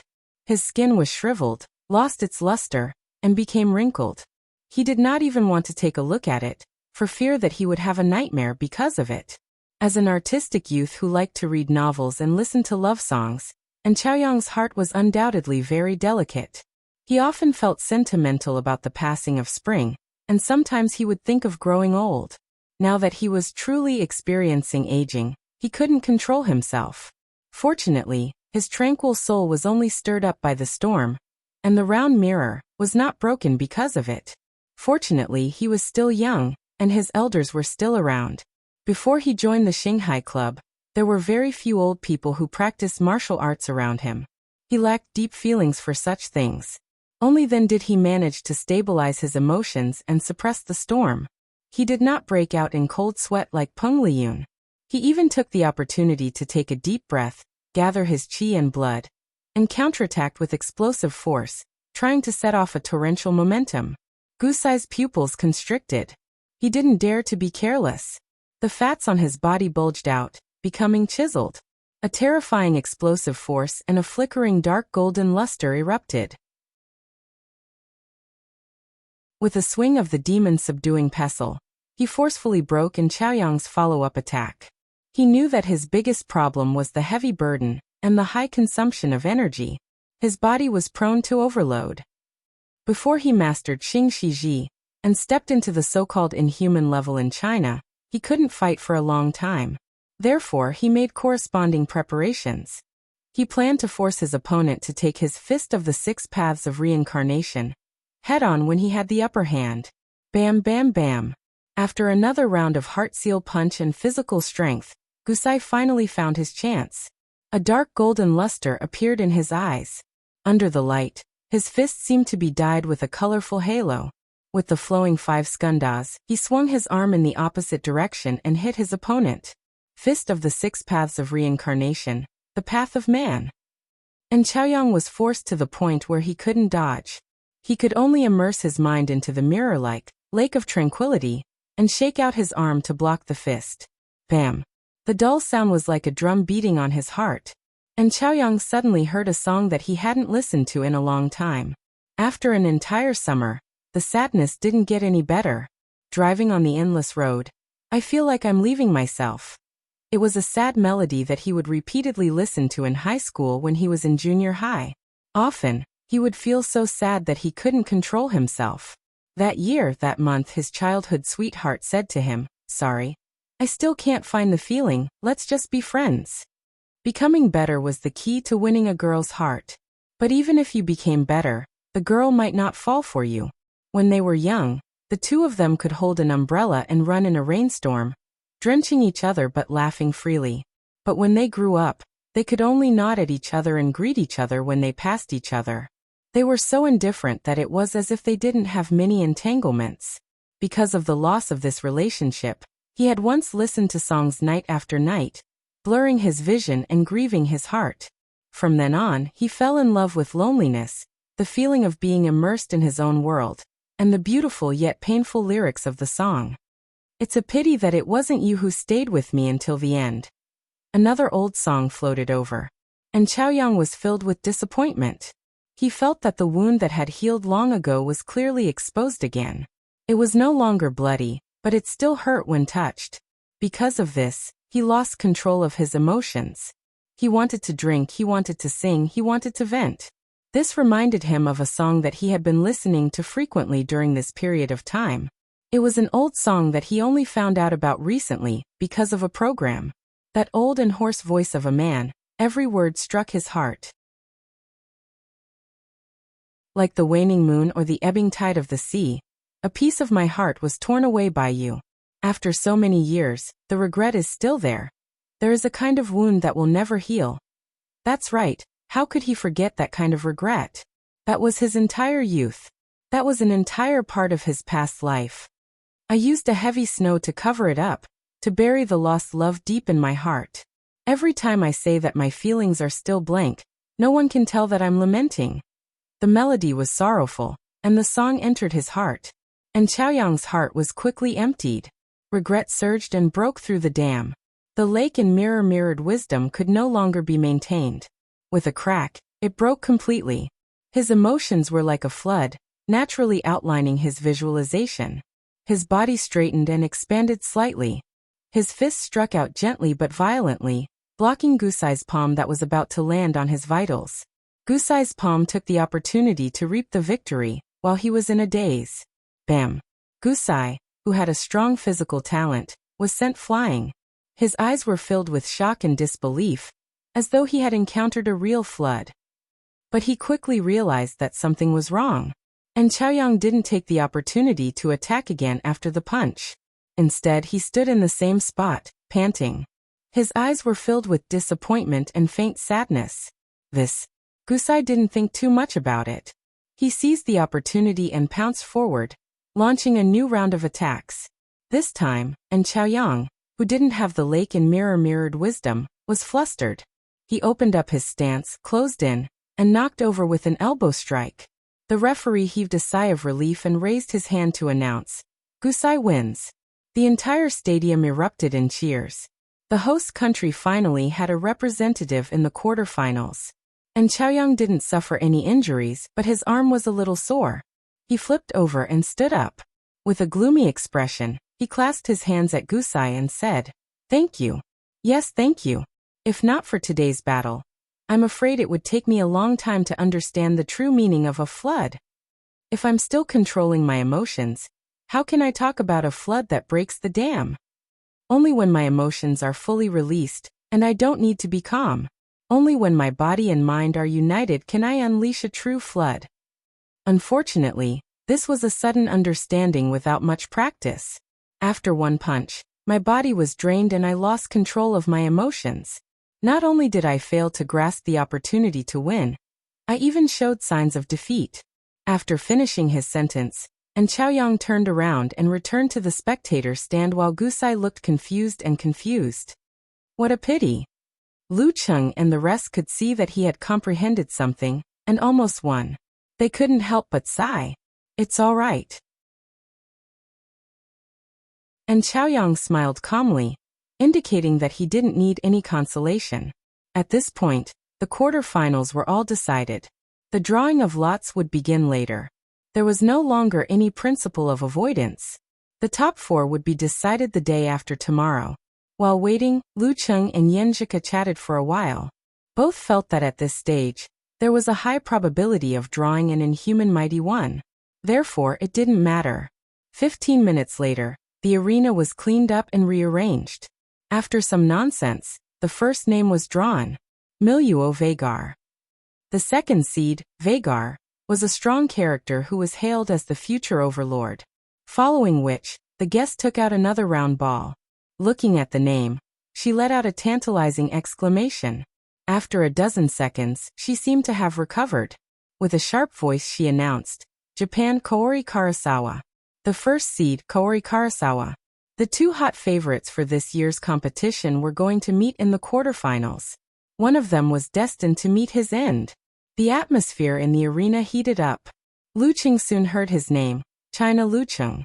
If I'm lucky, I'll be the only non-seed, non-wild card contestant left. If I'm unlucky, I'll be facing Peng Liyun. Lu Cheng thought to himself, not changing his posture. After a few seconds, the guest drew his opponent. Showing the round ball to the crowd, she announced, Nanjing Banam. The 4th seed Banam. Not bad, not bad. Lu Cheng heaved a sigh of relief. This wasn't bad, but it wasn't bad either. He was indeed weaker than his opponent, but it didn't mean that he had no hope of winning. At this moment, his heart suddenly stirred as a certain subtle thought appeared in his mind. There were only 4 contestants left. It wasn't impossible for such a duel to happen. While he was deep in thought, the guest had already drawn the host for the 3rd duel. China Peng Liyun. Then, she took out one of the 3 remaining balls. Smiling, she announced, China Runli. Damn, it's really like this. A duel of fate.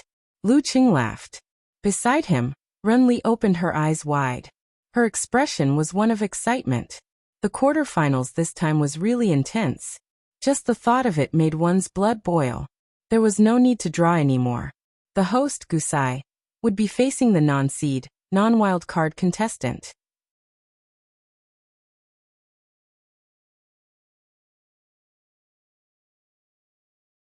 Chapter 475. Vagar stood up as soon as the lot drawing was over. His tall and majestic figure cast a shadow around him. He pressed down on his general cap, looked at the arena and snorted. He then left the Shengxiang Stadium without looking back. In the Japanese representative team, the only remaining Kaori Karasawa clenched her fist and tapped her chin lightly. Her pink lips pouted as if she had been wronged. However, there was no emotion in her eyes. Nanjing's Banam rubbed the bandage on his hand. He turned his head and gave Lu Cheng a cold stare, as though he was sizing up a dangerous prey. Then, he walked along the corridor and silently made his way to the main door. Beside Lu Cheng, and Chaoyang put on his headphones again and immersed himself in the world of music. Renli glanced at Peng Liyun and took half a step away from him, as if trying to draw a line between friend and foe. From now on, we are no longer teammates. Peng Liyun, on the other hand, seemed to have thought of something. He stood there in a daze, ignoring all the gazes. Lu Cheng shook his head silently. He picked up his phone and sent the matchup for the quarterfinals to Yenjika. The girl seemed to be worried about him. She replied quickly during class, covering mouth laughing expression. I was worried about my Chung when I saw the 4th seed after the 5th seed. However, after seeing the battle between Vhagar, Kaori Karasawa, Peng Liyun and Ren Li, I felt that it was nothing. Happiness comes from comparison. I think so too. That's why I'm in a good mood. Lu Cheng typed leisurely with a smile on his face.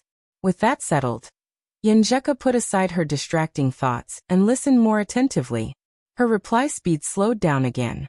Lu Cheng, on the other hand, browsed the forum while waiting for Chaoyang and Renli to head to the changing room for a shower. Hey, so shady. Eternal nightfall, Yin Xiaoling sighed as she drew the lot. I've never seen such an obvious shady scene. Even a primary school student like Lingling can see through it. Covering face expression, Brahmin sighed. Unparalleled Dragon King laughed. It's okay, it's okay, it's okay. It's normal for the host to be taken care of. In order to sell tickets, they have to get a spot in the top 4. Otherwise, why would they work so hard to organize this event? As long as the referees are not biased or blind, and there are no other problems, everything will be fine. That's right. I think this is acceptable. No matter what, the cheat team, no, our wildcard team, has also secured a spot in the top 4, right? Road to the Arena said. Smiling expression, this is acceptable for Lu Cheng. Although he didn't get the 2 weakest brothers, at least he didn't meet the strongest ones. Yes. That's why I didn't scold him. I even wanted to laugh. This must be because I've helped Lu Cheng accumulate good karma. Yen Xiaoling sent a proud emoji. Okamoto's fan asked curiously, how did you do it? Everyone who participated in the discussion was interested in this question. They kept urging him to continue. Even Lu Cheng himself pretended to be a bystander and asked a question. Seeing this, Yin Xiaoling stammered. I went to watch a movie with my best friend in the afternoon. After we finished, she suggested we go for a walk. As we walked, we both realized that neither of us knew the way. You mentioned this before. You said you roared at her. Tilting head puzzled expression. Brahmin asked. This has nothing to do with accumulating good karma, right? Yin Xiaoling replied. Pointing fingers expression, but when I roared at her, I stepped on a pile of sh*t. Ha ha ha, you've accumulated a lot of good karma. Little Nightfall, you should come when we meet next time. You're so cute, I like you so much. Wonton Seller laughed loudly. Unparalleled Dragon King teased. With your love for sh*t, shouldn't you be ecstatic? Manual funny emoji. That's a very interesting reply. A plumber eating mushrooms agreed. After a few more teasing words, Invincible Punch changed the topic inside. Ever since Mo Jingting hung up that video, I've realized that the number of people paying attention to this King of Youth Pro League has increased. There will be more to come. Peng Liyun and Ren Li's fateful duel, Kaori Karasawa and Vhagar's rivalry, and Lu Cheng's challenge to an inhuman mighty one before he completes his transformation. These are all very eye-catching matches. Any one of them would be able to support the entire top 8, not to mention there are 3 of them. Sighed the moderator, Pig Riding Knight. At this age, there aren't many matches like this. After watching the lot draw, I'm getting excited. Unparalleled Dragon King concluded. Back at the hotel, the few of them went back to their rooms without causing any trouble. Zhong Ningtao, the leader, nodded slightly in satisfaction. Although these 4 prodigies and quasi-prodigies were different from ordinary people and weren't very reliable, at least they knew their limits and listened to his orders. They were proud but not arrogant, unlike the ones he had brought before. They were young, hot-blooded, and strong. Each and every one of them was extremely bossy and domineering. If he wasn't careful, they would cause trouble. Sigh, it's true that a pot of water makes no noise, but half a pot of water makes a lot of noise. After entering the room, Lu Cheng took a pillow and placed it behind his back. While chatting with Yenjika, he leisurely browsed Weibo and forums, and repeatedly studied Bantam's battle videos. Time passed quickly, and soon it was 10 o'clock. Suddenly, he heard knocking sounds coming from the door. Who is it? Lu Cheng shouted, got off the bed, and walked to the door with his phone. He boldly opened the door. At the door stood a girl with blonde hair. She had dark eyebrows, big eyes, and a pretty face. She wore a nightgown that only reached the middle of her thighs. Although it wasn't revealing, it perfectly accentuated her perky breasts and slender legs. She was exceptionally attractive. Her hair was half wet and stuck to her cheeks. When she saw Lu Cheng, she bit her lower lip lightly and revealed a pitiful look. She said in choppy Chinese, help me." The corner of Lu Cheng's mouth twitched, and he smiled warily. "You can ask the hotel staff for help. Do you need me to call the front desk?" He waved his phone and blocked the door, preventing the girl from sneaking into the room. "Although this girl is pretty, it's none of my business." The girl was stunned and instinctively shook her head. When she was about to say something, Lu Cheng took a step back and mercilessly closed the door after she refused to look for the hotel staff. Clang! The girl saw the wine-red door closing quickly in front of her eyes. Her body involuntarily jerked back, and she was stunned on the spot. Behind the door, Lu Cheng unlocked the screen and excitedly shared his encounter with his wife. "A girl knocked on the door just now." Yen Zheka couldn't ignore this kind of thing. Relying on her professional ninth pin skills, she carefully took out her phone and asked, "Why?" "She said she was looking for me for help, and she was wearing pajamas. I asked her to look for the hotel staff directly, but she refused. So I just closed the door and locked her out." Lu Cheng proudly boasted. "Well done." Yen Zheka praised him in her heart. Hands clasped under chin expression, she said, "This feels weird." "Well, Cheng, you handled it very cleverly. You have to do this in the future." Lu Cheng was about to reply when he suddenly heard another knock on the door. He scratched his head and said, "What should I do? She hasn't given up yet and is still knocking. If the surrounding people find out, it'll be bad for me." Yen Zheka rolled her eyes and thought quickly. Pushing up her sunglasses expression, she said, "At this time, you need your life coach, Coach Yen, to help you. The best way to deal with this kind of situation is to not do anything and directly call the front desk, explain the situation clearly, and let them send someone to deal with it." Smart. Lu Cheng immediately realized and praised her generously. "I'll call the front desk right away." After sending this sentence, he paused and thought about how to organize the English words to describe the situation without ambiguity. He felt that it was quite difficult. So he embarrassedly added, "How should I say it in English?" Yen Zheka almost burst out laughing. "Ha!" she said.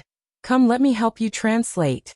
Just as Lu Cheng was holding his phone and chatting with a smile, the woman outside continued to knock on the door. She had made up her mind that if he appeared again, she would take extreme measures. She would throw herself at him, fish in troubled waters, and take advantage of the situation. No man would call the police for such a romantic encounter that had nothing to lose. Knock, knock, knock. She knocked on the door in despair. Then, she saw even more despair when two burly hotel security guards appeared at the intersection not far away. They shouted loudly, "Miss, which room are you in?" 10 minutes later, the woman returned to the car outside the hotel in a fluster. She complained to the leader of the Japanese delegation in the back seat. "That person is very vigilant. Unlike many men who are always thinking about romantic encounters and easily fall for the bait, he will definitely report it.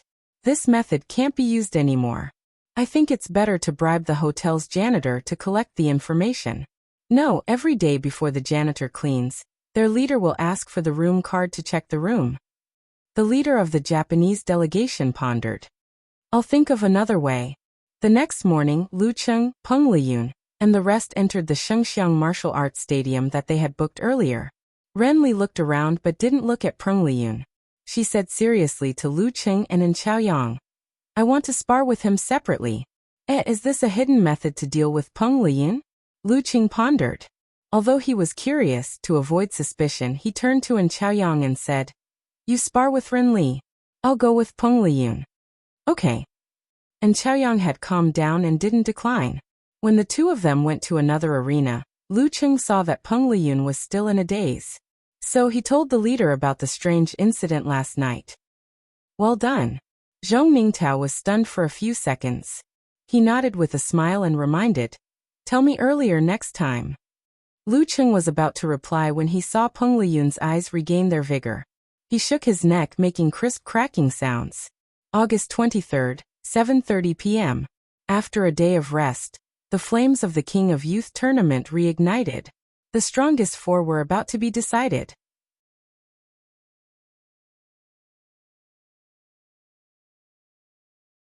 Chapter 476. The successor of Shinjai sect, Kaori Karasawa, took 11 minutes to defeat the second-seeded Vagar with half a move after the arena had turned into a mess. She was the first to advance to the semifinals. This intense battle gave the audience a new understanding of the two inhuman mighty ones. Vagar, who had given it his all, was at least 30% stronger than when he had almost lost to Lu Cheng in the double elimination round. It was breathtaking. On the other hand, the beautiful Kaori Karasawa's explosive power at the critical moment was even more terrifying. It was comparable to Peng Liyun's performance when he turned the tables on Arhat Waku. In the live stream post, Unparalleled Dragon King praised excitedly, "Brilliant! Vagar is strong, but Kaori Karasawa is stronger. Get a stool and wait for the match between Lu Cheng and that wretched guy." Wonton Seller was having a carefree time during the summer break of her third year of high school. Why wretched guy? Okamoto's fan seemed a little sensitive to this term. Wonton Seller transformed into rolling glutinous dumpling and said, "He's always hiding in the corner sneakily. That's why he's a wretched guy."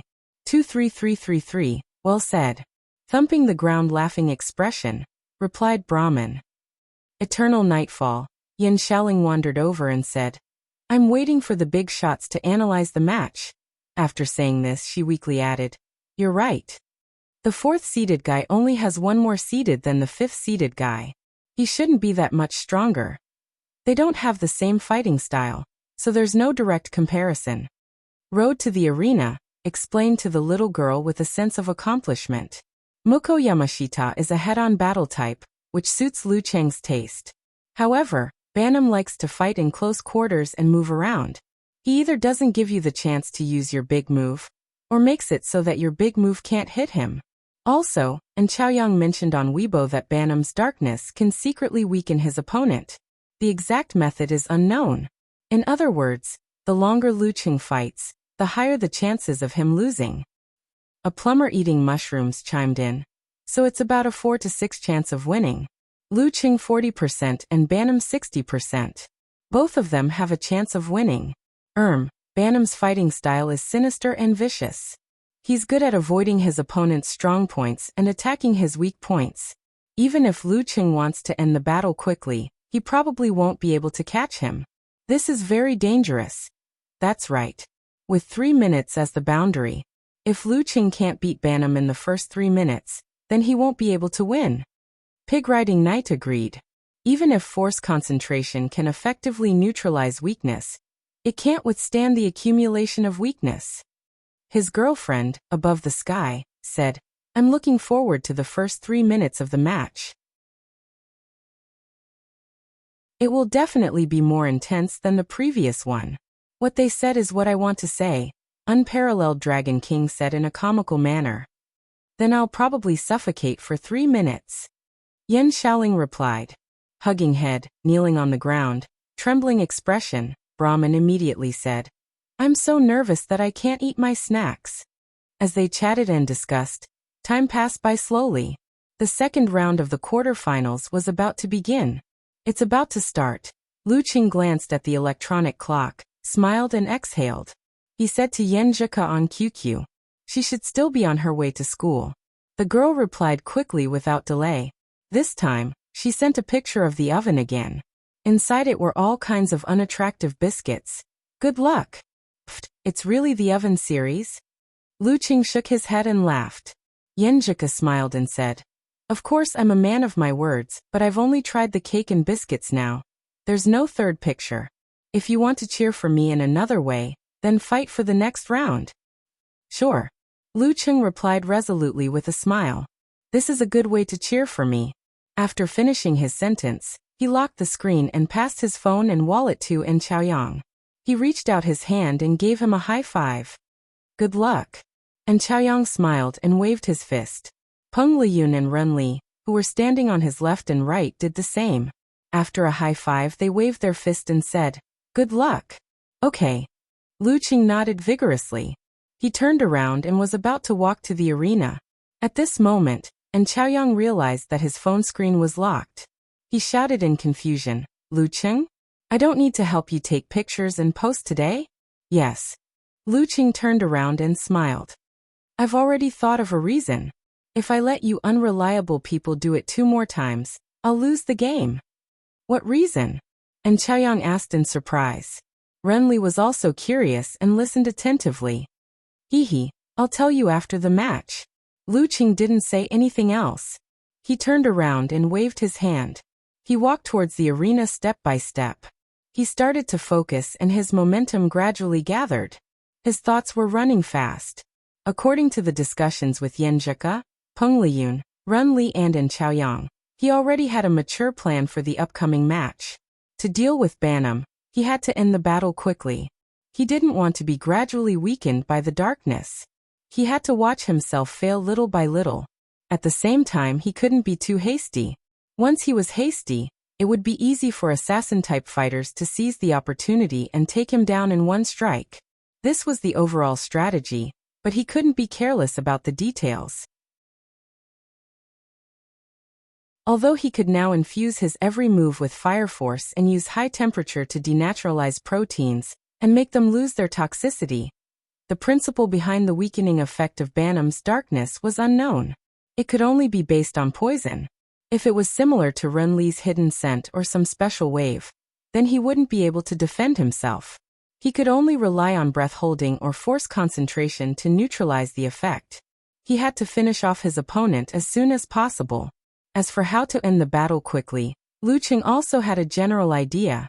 Banam probably didn't know that he had mastered the ice mirror, just like how he didn't know that Chaoyang had mastered the lake and mirror wisdom. He only understood it after the first battle. Martial arts like the ice mirror and the lake and mirror wisdom belong to the auxiliary category. Without experiencing it personally, it would be hard to notice it just by watching the battle videos. Moreover, both parties were from different countries. There would definitely be some gaps in the information collected. Therefore, during the battle with Chaoyang, Banam had used the darkness ability to affect his senses to launch a sneak attack. He had wasted this opportunity. According to his style, if he didn't consider the ice mirror, he would definitely try something similar in this match. It was just that he would be more cautious and roundabout than when he fought Chaoyang. And this is my chance. A chance for him to walk right into my trap. Once I get the upper hand and seize the opportunity to win, I have to be extremely aggressive and grab hold of it. With all kinds of thoughts, Lu Qing kept jumping up and down. When he was nearing the arena, Lu Qing collected his thoughts and focused his attention on what was in front of him. He knew that Banam had the means to avoid the suppression of his aura. Therefore, he held back the terror of the blizzard and waited for the right opportunity. Tap, tap, tap. He walked steadily to the predetermined position and saw Banam, with his hands and feet wrapped in white bandages, walking towards him silently with the gaze of a hunter sizing up his prey. This kind of gaze is really annoying. I really want to beat him up. Lu Qing complained to himself. He quickly calmed his mind and removed all distracting thoughts from his mind. When Banam entered the arena, the referee silently counted to 30 seconds. He raised his right hand, looked around and swung it down fiercely. Begin. Lu Qing stomped his feet, straightened his knees, spun his waist and shook his body. His entire body was like an explosive blizzard, blowing towards his opponent with a whistling sound. In the recent few days of sparring, he had been interacting with Peng Liyun, Ren Li and Chaoyang. Other than the core things, they were free to talk about them. They were able to stimulate their thoughts and generate inspiration. Everyone had learned a lot. For example, he had mixed in the superficial knowledge of the flash attack and some of the wonders of the wind sect movement technique. He had pushed his northern wind to another level. Good companions could really make a person better. It was the same in the path of martial arts. Phew! A strong gust of wind blew, cutting his face like knives. In Banam's eyes, Lu Qing was approaching him at a terrifying speed, from small to large. His body seemed to be drifting as he took a step to the side. At this moment, the light in front of Lu Qing suddenly disappeared. The sounds by his ears also disappeared in an instant. At this moment, it was as though the Shengxiang Stadium had experienced a blackout. Furthermore, all the spectators had silently died on the spot. It made one's hair stand on end. It was exceptionally terrifying. Lu Cheng had already expected this.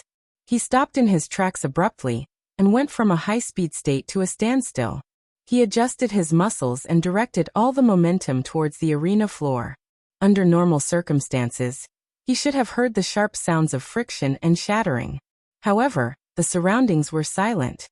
All the noise seemed to have been swallowed by the strange darkness. The lake in Lu Cheng's heart had already condensed into a crystal-clear mirror that reflected his surroundings. He wasn't affected by the loss of his senses. A ripple appeared, and he immediately locked onto the direction of Banam's attack. However, the subtle premonition that came from his body and mind told him that this was a feint and not the real killer move. Lu Cheng believed in this premonition and didn't make any moves. As expected, that ripple quickly calmed down. A turbulent wave followed closely behind and almost disrupted the ice mirror. Good move. I've been waiting for you. A thought flashed through Lu Cheng's mind. Immediately, a boundless darkness appeared in his mind. It had the coldest coldness and the quietest atmosphere. However, it made one feel transparent and dreamy. In this kind of darkness, dust accumulated and heavily collapsed. Streams of flames shot out, forming a scorching and terrifying Yin-Di divine statue. It illuminated the heavens, transmitted warmth, and erupted with an enormous rumbling sound. This brought about a dazzling light and an even more intense collapse. A mutated version of severe warning. Lu Cheng was waiting for Banam to attack him in the dark and give him a severe warning.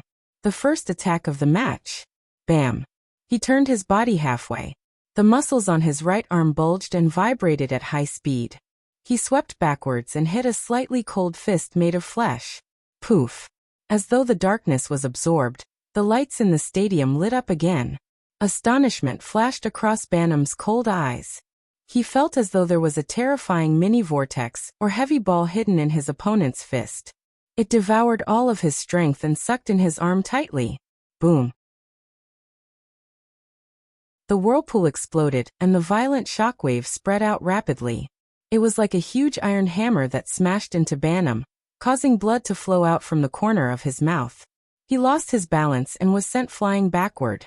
This was the result of a move that leaned towards sneak attacks and a simplified physical invulnerability move in a head-on collision.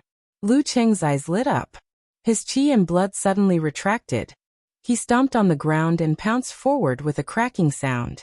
He was as fast as a high-speed train and landed in front of Banam, who had just landed on the ground. The strong wind he stirred up could even blow a child away. Before Banam could stand firmly, he was already swaying in the wind and rain. A dim light flashed in his eyes and condensed into a sharp spike. He was about to shoot towards Lu Cheng and attack his mind secretly. Lu Cheng had absolute reaction and immediately noticed it. However, he didn't draw the forwarding formula to suppress his mind and defend against the secret art. Instead, he raised his hand to form a seal and visualized the army blade. Attack against attack and not give in. This was the aggressiveness he wanted to show. He wanted to seize the opportunity and grab the fruit of victory in his hands. Army! As the deep ancient voice reverberated, Lu Cheng was hit by the serene sting. The light in his eyes dimmed as though he had fallen into a nightmare. The ice mirror in his heart shattered inch by inch and neutralized most of the impact. On the other hand, Banam's body was trembling. Fear was written all over his face. He was trembling in fear and had forgotten the situation he was in. With the neutralization of the ice mirror, Lu Cheng was the first to recover. He took a deep breath and gathered the fear, and panic brought by the serene sting together with his chi and blood, spirit, and force to his lower abdomen. Boom! His Dan force gushed out like an awakening volcano. Lu Cheng grew taller as though he was filled with blood. His muscles propped up his clothes and showed a twisted state. He was full of masculinity. Many in the audience were swayed as they experienced the beauty of strength. The usually gentle and easygoing young man was extremely manly at this moment. Bam! Lu Cheng's muscles tightened, and he visualized a thick thundercloud in his mind. He shook his right arm and swung it towards his opponent with the Thunder Roar Zen. Banam had just suffered internal injuries from the mutated version of severe warning. Thunder Roar Zen was the best way to aggravate and trigger the impact. The second strike of fire-like invasion. Seeing the fist smashing towards him like a mountain, Banam stimulated his chi and blood, and ignited his strength. He quickly raised his arm to block. Bam! Amidst the loud noise, he jumped a little from the hit. His organs were shaken and the smell of rust filled his throat. Lu Cheng's eyes were firm. He swung his arm and once again tightened his chi and force, completing the explosion of Dan's stage. He didn't give Banam any hope of dodging or counterattacking. He continued to tighten his muscles and punch forward. The third strike of Thunder Roar Zen. Bam! Banam was good at close-range fighting. He couldn't use his chain attacks at all. He could only grit his teeth and awaken the potential in his body. His fists glowed with a faint black light and burst out from his ribs to welcome the enemy's attack. Bam! As the two fists collided, he trembled. His chi and blood were in turmoil, and his head was almost dizzy. Following the momentum of the enemy, he slid backwards. Just as Lu Cheng was about to close in and give chase, darkness filled his eyes again. The surroundings became quiet again, and he lost track of Banam in an instant. At this moment, this inhuman mighty one from southern Zheng was looking for an opportunity to break away from contact and regroup. If I don't attack, I won't be able to sense him, right? Lu Cheng's expression didn't change. His muscles, fascia, and organs changed accordingly. The image of the heavy and hot Emperor Yan's statue appeared in his mind, and allowed the flame force to take shape. Following which, he shook his wrist and shot a ball of red and white compressed fireball in front of the ice mirror mark. Boom! The loud noise broke the silence and disturbed the darkness, causing it to lose its support and fade away quickly.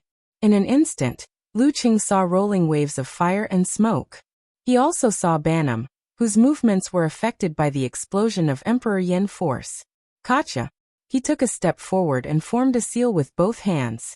In the lake in his heart, he wrote the ancient words of never admit defeat. Fighting! Lu Cheng roared and attacked step by step. Every move of his unique skill was unforgiving. The fourth strike with all his might. Bam! His muscles were knotted, and it was as though he had transformed into a mountain-splitting giant. He swung his huge axe downwards. With a bang, Banam, who had hurriedly raised his arms to block, was smashed into the ground. He was an inch shorter and dark red blood flowed out from the corner of his mouth. Again, Lu Cheng took advantage of his weakness and took his life. He took half a step forward, raised both hands and formed a seal with both hands. Fighting! He exhaled solemnly. His arms swelled instantly, and his muscles were unusually distinct. He then shook his arm violently and executed a crushing punch with Zen tremor. The fifth strike was unstoppable. Banam's eyes flickered. He hugged his arms and made a twisting gesture to welcome the enemy's fist. Boom! There seemed to be an explosion at the spot. Banam almost spat out blood. He took advantage of the recoil, curled his body into a ball and flew backwards. Bam! Lu Cheng used the attainment formula. With a stomp of his feet, he chased after him amidst the sound of flying rocks. He closed the distance in an instant. The coldness in Banam's eyes intensified. While he was flying, he was prepared. Before he landed on the ground, he had already extended his right hand. It was covered with a layer of faint black light, forming a strange yet distinct contrast with the white bandage. The faint black light converged towards his open 5 fingers quickly, and condensed into a deep black color. It turned into pieces of sharp thorns, and was about to grab Lu Cheng's fist. This was Banam's trump card. Once he grabbed it, he would immediately lose his strength temporarily. At that time, he could take advantage of the situation to tear and cripple the enemy's arm. Of course, this would also cause him to suffer a backlash.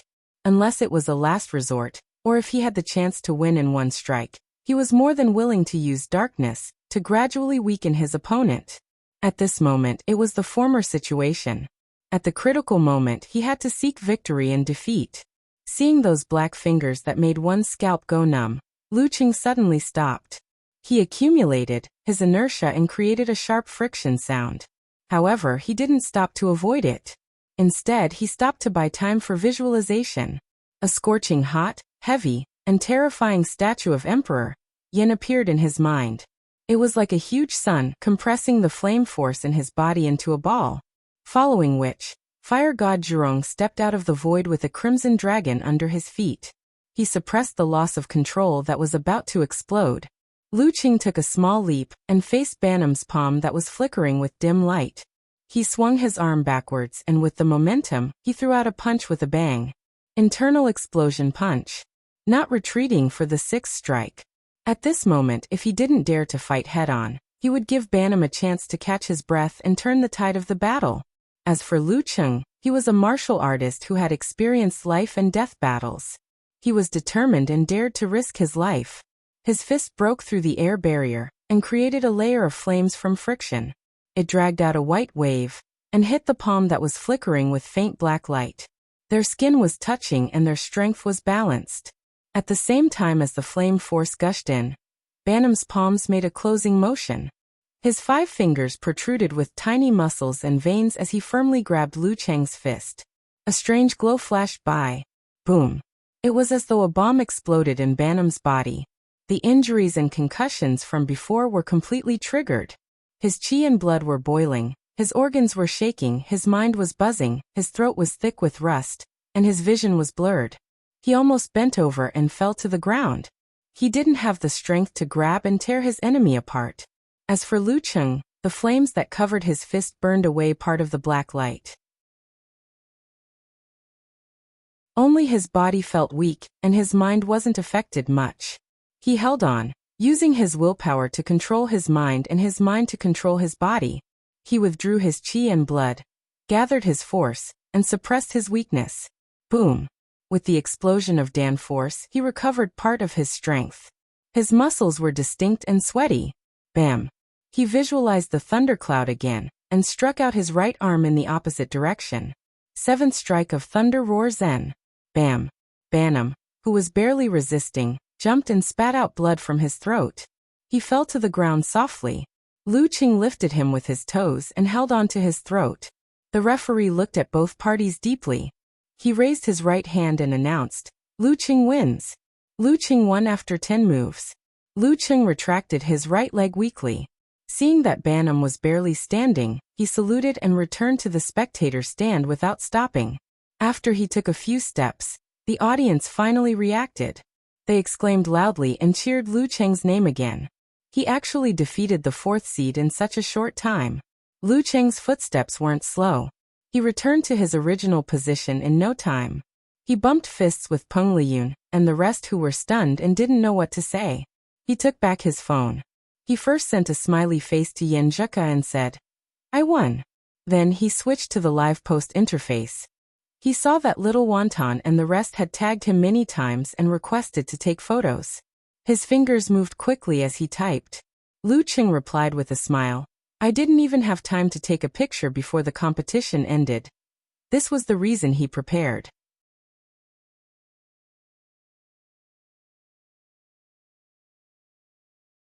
Chapter 477. Seeing Lu Cheng's reply, Wonton Seller immediately nodded her head vigorously and said, Yeah, I haven't even recovered from the shock yet. He won just like that? At most 10 moves? It was a little too fast. Unparalleled Dragon King said. But it was King exciting. Violence, ferocity, and the most primitive feeling of power. My adrenaline was pumping and I couldn't wait to rush out and fight with my dog. Okamoto's fan chimed in, sinister smile. That made me a little stiff. Hard. CK, King gay man. A plumber eating mushrooms scolded his friend. Okamoto's fan replied, spreading hands and raising eyebrows expression. Don't you think that Lu Cheng's fighting style makes your blood boil? I want to beat my chest and roar like King Kong. I want to find a girl and have a good fight on the bed. It's normal to be hard. Pervert. You pervert uncle. Brahmin scolded and said. But to be honest, when my idol attacked with all his strength, I really wanted to touch his muscles. Cover my face. Haha, Brahmin who is starry-eyed. Wonton Seller said. Thinking back, I also thought that Dragon King was very manly. That's why I became a martial arts fan. Thinking back? Don't use this word for a minor who hasn't reached 18 yet. Road to the Arena said jokingly. Thinking back, I thought that martial artists were especially good at acting cool. That's why I was apprenticed. Oh right, speaking of minors, where's our primary school student? Eternal Nightfall, Unparalleled Dragon King. Just realized that Lu Cheng's loyal fan was missing from the post-match celebration and discussion. After the Yan Xiaoling quickly appeared. I'm watching the replay. It's the third time. Wipe your mouth. I'm actually speechless. You won. Unparalleled Dragon King said. Who would have thought that Lu Cheng would win so quickly and so cleanly before the match? I feel that his transformation is almost complete. He's almost at the real inhuman level. Pig riding Knight guessed. Banham isn't the type to fight head-on. If he made a mistake and was caught by someone of the same level, it's inevitable that he would be killed by a combo. That may be the case, but defeating an inhuman mighty one within 10 moves is still very shocking. It's a pity that I don't understand Xinjiang language and Nanjing language, so I can't go to the news and forums to see how they flatter, how disappointed they are, and how they prostrate themselves. Plumber eating mushrooms sighed. Unparalleled Dragon King chuckled. Give me 2 minutes. I'll check the Japanese forums and see what they say. After a while, he copied and pasted the original text and translated. How should I call him? A genius once in 3,000 years? To think that I even cheered for Barnum for 10 seconds. Why 10 seconds? Because he lost. Even Kaori-chan can't beat Banham so quickly. Lost says TSS attacks. 10 moves tease. Smoke sauce is the best. I feel that this generation of Chinese is very strong. Those idiots from the Martial Artist Association should open their eyes and take a look. Stop being so arrogant. They need to reform the entire training system. Ridiculous battle. Terrifying samurai. At this point Brahmin said, Continue. Little dragon, continue. I'm over the moon watching this. After replying, Lu Qing only took a few glances and didn't watch seriously. This was because his phone's special notification had rung. Yenjika sent an emoji with a red face. I thought you wouldn't be able to get your phone back so quickly. So I watched the replay again. Ooft. Isn't this the same as Yan Xiaoling? Lu Qing almost burst out laughing. He sent a proud emoji and said, Come on. Praise me as much as you want.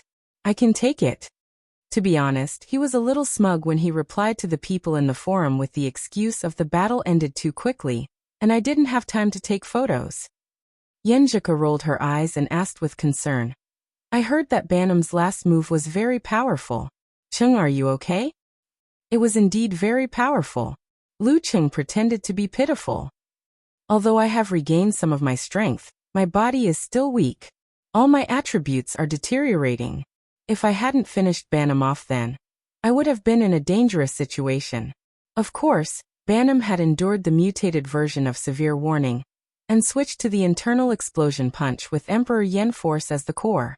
Furthermore, he had been hit with the fighting formula twice, followed by a few Thunder Roar strikes. Coupled with the backlash from his ultimate move, even if he managed to pull through, his condition would at most be the same as Lu Cheng's. More importantly, their martial arts path only focused on unearthing the potential of the human body to unleash explosive power. It wasn't like China's force concentration, which allowed one to control one's body and neutralize the effects. If they continued to hurt each other like this, Lu Cheng would definitely last longer. However, this was because Banham hadn't been able to break free from his attacks. If he had opened up a distance and entered the scene he was best at, Lu Cheng would have been weakened by the darkness. He wouldn't have been able to continue shaking his opponent, and the tide of the battle would have turned quickly. Yeah, it's good that you're fine. Nodding like a chick pecking at grains expression, Yenjika shouted, Chung. Yes. Lu Cheng replied immediately. You were so cool just now. Yenjika pursed her lips and danced with her fingers. She added silently in her heart, and especially manly too. After sending the message, she lifted her head and looked out of the car window. She saw the American-style buildings on both sides of the road, and a topless teenager hitting a sandbag in the garden. Those martial arts fans in school would definitely praise Chung again because he was amazed. Yenjika's eyes looked into the distance and her dimples showed. As she thought about it, she suddenly felt an uncontrollable sense of loss. Lu Cheng's lips curled when he saw the girl's praise. The joy of defeating Bantam exploded. He couldn't wait to stand up and pace a few rounds. At this moment, his heart skipped a beat. He turned his head and looked to the side. He saw Kaori Karasawa, who had changed into a kimono and was sizing him up. Her hair was tied up, her round face was sweet, her eyes were beautiful, and her smile was demure. She didn't look like the genius girl who had just defeated Vagar. Instead, she looked like an ordinary student attending a festival. Their eyes met. Kaori Karasawa nodded slightly. Her eyes were as deep as an ancient lake, which didn't match her age and temperament.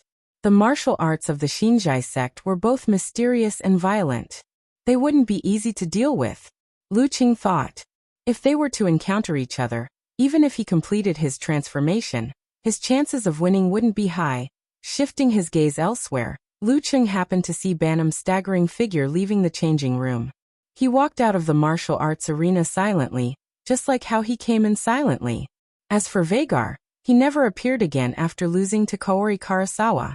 As for Waku, he didn't come to the arena to watch the match. He started his daily training again. Muko Yamashita stared at the young man who was half a head shorter than him. He had mixed feelings. This goal isn't bad, right? Kaori Karasawa's voice suddenly rang in his ears. Muko Yamashita turned his head and frowned, expressing his doubts. With such a goal, Muko-kun would definitely be full of motivation and wouldn't slack off. Otherwise, he would never be able to wash away his shame, Kaori Karasawa chuckled. Muko Yamashita's mind buzzed and his emotions exploded. He felt like he was being mocked. However, he calmed down quickly. He knew that Kaori Karasawa was speaking the truth. She was even trying to provoke him so that he wouldn't become numb to failure and get used to the shame. Thank you. I will prove it to you. Muko Yamashita replied in a deep voice. As he spoke, he suddenly felt a little lost. Could he really surpass Lu Qing again? Could he really wash away this shame? On the other side, Lu Qing had already retracted his gaze. He couldn't hide his smile as he played with his phone. And Chaoyang glanced at him. Seeing that he wasn't going to respond, he thought of the question he had before the match. He took out his phone and entered the live stream thread to look for a reply. This is the reason you came up with? He was stunned for a few seconds before blurting out. Why was he so confident? Lu Qing lifted his head and explained with a smile. Yeah, I was already prepared. This match was either a quick win or a quick loss. Anyway, any reason could be used. Luckily, Bantam was at a disadvantage at the start of the match. Alright. His thinking was really thorough. And Chaoyang's mouth twitched and said thoughtfully, if that's the case, if Bantam wanted to weaken his opponent with his darkness, he would need to have close contact. Otherwise, he wouldn't have needed to sneak an attack on you. He would have had a 70% to 80% chance of winning by going around and stalling for time. If that was the case, Bantam wouldn't have been hit by Lu Cheng's killer move at the start of the match. Yeah, I've seen part of his previous videos. That's what I thought too. Lu Qing nodded in agreement. Then he thought of something. He glanced at Renli and Peng Liyun, who were 10 meters away from each other. He lowered his voice and said, after Renli advanced to the inhuman stage, would there be changes to her dark fragrance? In the past, it required the Plague Sect force to hit the opponent as a prerequisite. Moreover, the area of effect was very small. Without these two restrictions, dark fragrance would be a bit of a bug. With Renli's outstanding Wind Sect footwork, once dark fragrance was released, she would be able to move around in circles and wait for victory. And Chaoyang turned around and looked at Renli. He whispered, it's not that exaggerated, but it's probably much stronger than when you encountered it. While the two of them were talking, the arena was tidied up. A battle that was enough to be engraved in the hearts of the audience was gone. After a song and dance performance, the referee stepped into the arena. The third match was imminent. Peng Liyun and Renli stood up at the same time and walked towards the arena from two different aisles. They had even forgotten to high-five their teammates. Looking at their backs, Lu Qing held his phone and couldn't help but laugh. Why doesn't Renli get lost when she goes to the arena? This is probably true love. And Chaoyang smiled and replied, The battle between Peng and Ren that couldn't happen due to Lu Qing in April was about to begin.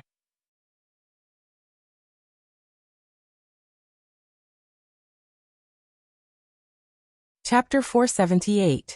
One in white and one in red stood on the left and right of the referee, about 12 to 13 meters apart.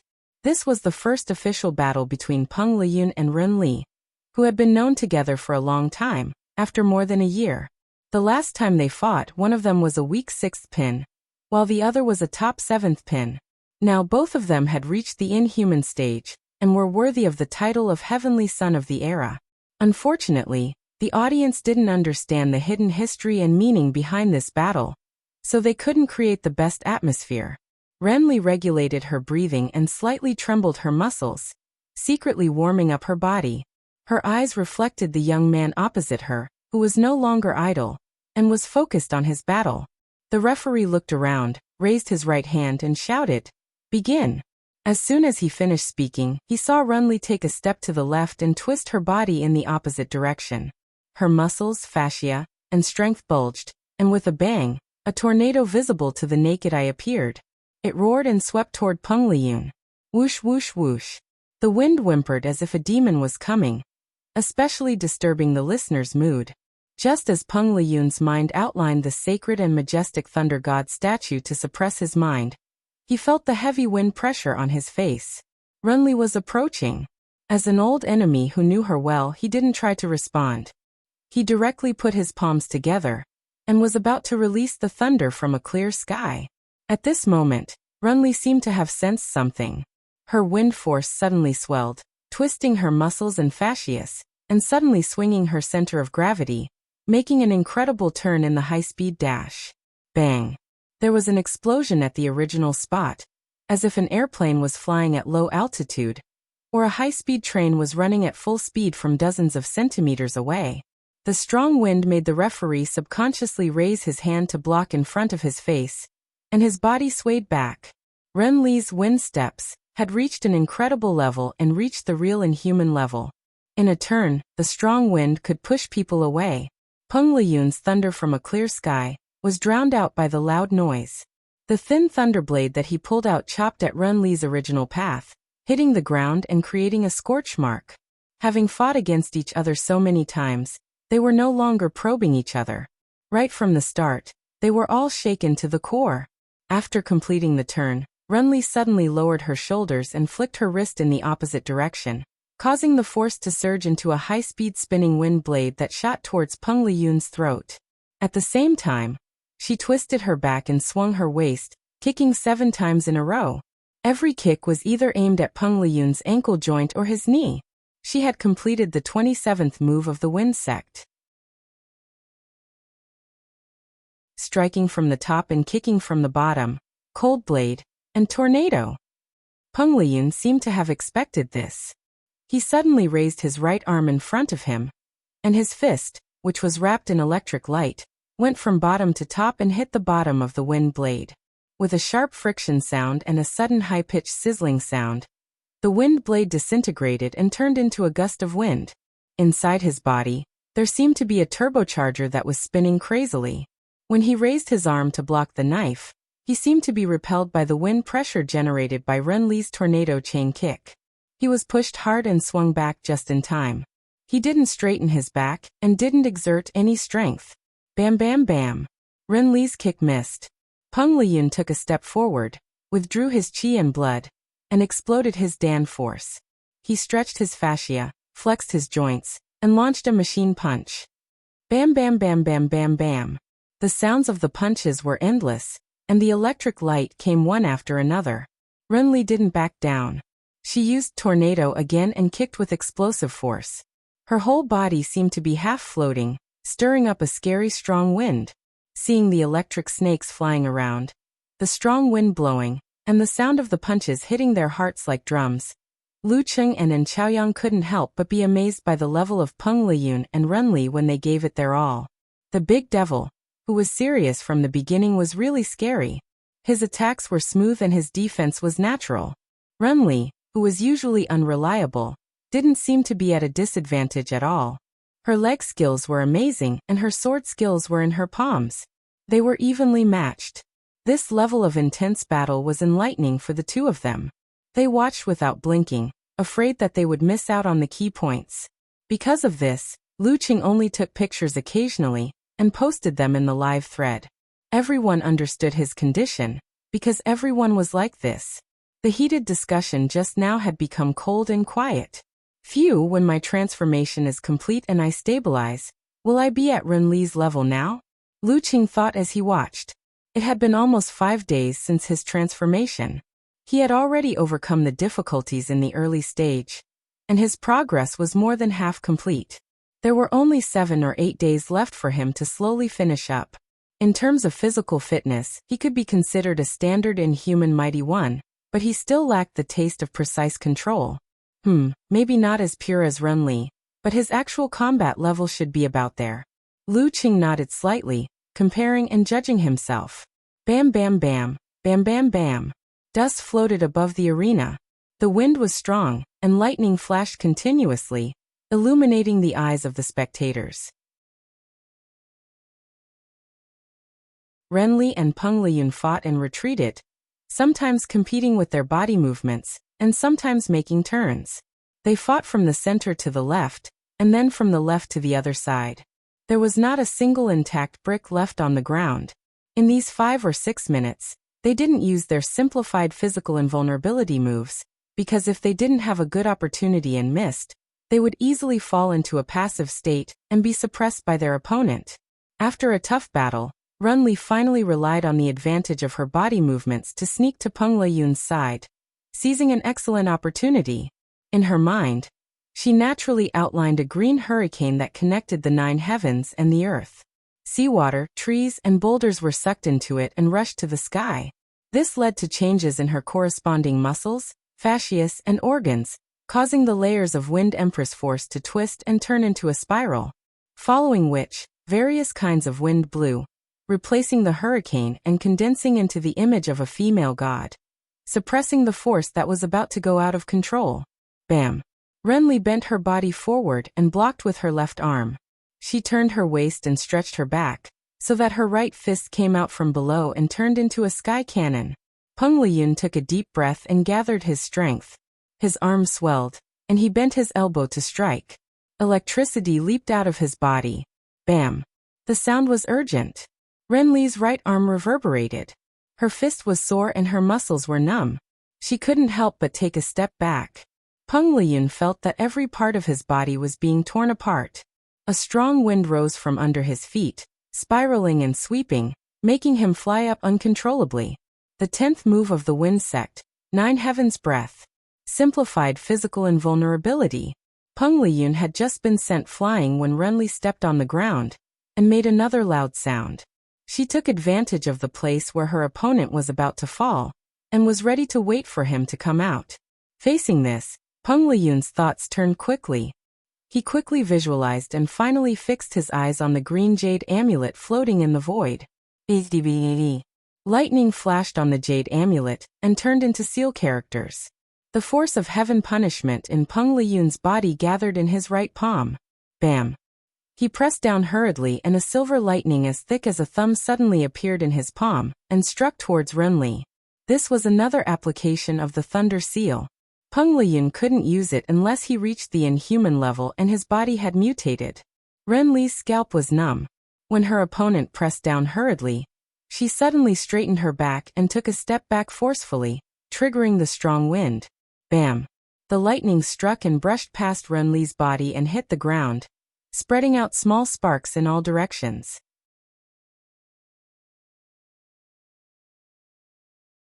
Taking advantage of the arrival of the divine punishment, Peng Liyun had already landed halfway. When Renli regained her composure and came again, his feet had landed on solid ground. He didn't use the divine punishment consecutively like how he dealt with Waku, because his opponent was different. Renli could throw wind blades and had many tricks up her sleeve, unlike Waku who only knew how to fight head-on after turning into an Asura. Therefore, he felt that it was best not to take the risk unless it was absolutely necessary. Renli knew that her chance was only for a moment. She didn't hold back anymore. The scene in her mind was already fixed on the plague sect deity with 3 heads and 6 arms and vertical eyes. Bam! She threw out a punch. Her joints suddenly stretched, and her arms strangely grew a little longer. It was this little bit that made Peng Liyun's dodging look like a mirage. He could only use the force of absorption and explosion to block the attack with his fist. Bam! Renly was knocked back. Peng Liyun's body was suddenly empty. His chest was stuffy and he was short of breath. He almost lost his mind. Knowing that Renly would follow up with the hidden scent, he suddenly used force concentration to dispel it. Then he held his breath and launched a crazy attack. Bam bam bam. Bam bam bam. Punches, kicks, elbows and knees. Every attack of Peng Liyun's was accompanied by a thick silvery white electric light. In the eyes of Lu Cheng and the rest, it was like lightning strikes again and again. The continuous divine punishment had changed to an explosion on flat ground. However, it was still terrifying. For an inhuman mighty one, not breathing for a few minutes wasn't a problem. However, that was under the condition that they didn't do any strenuous exercise.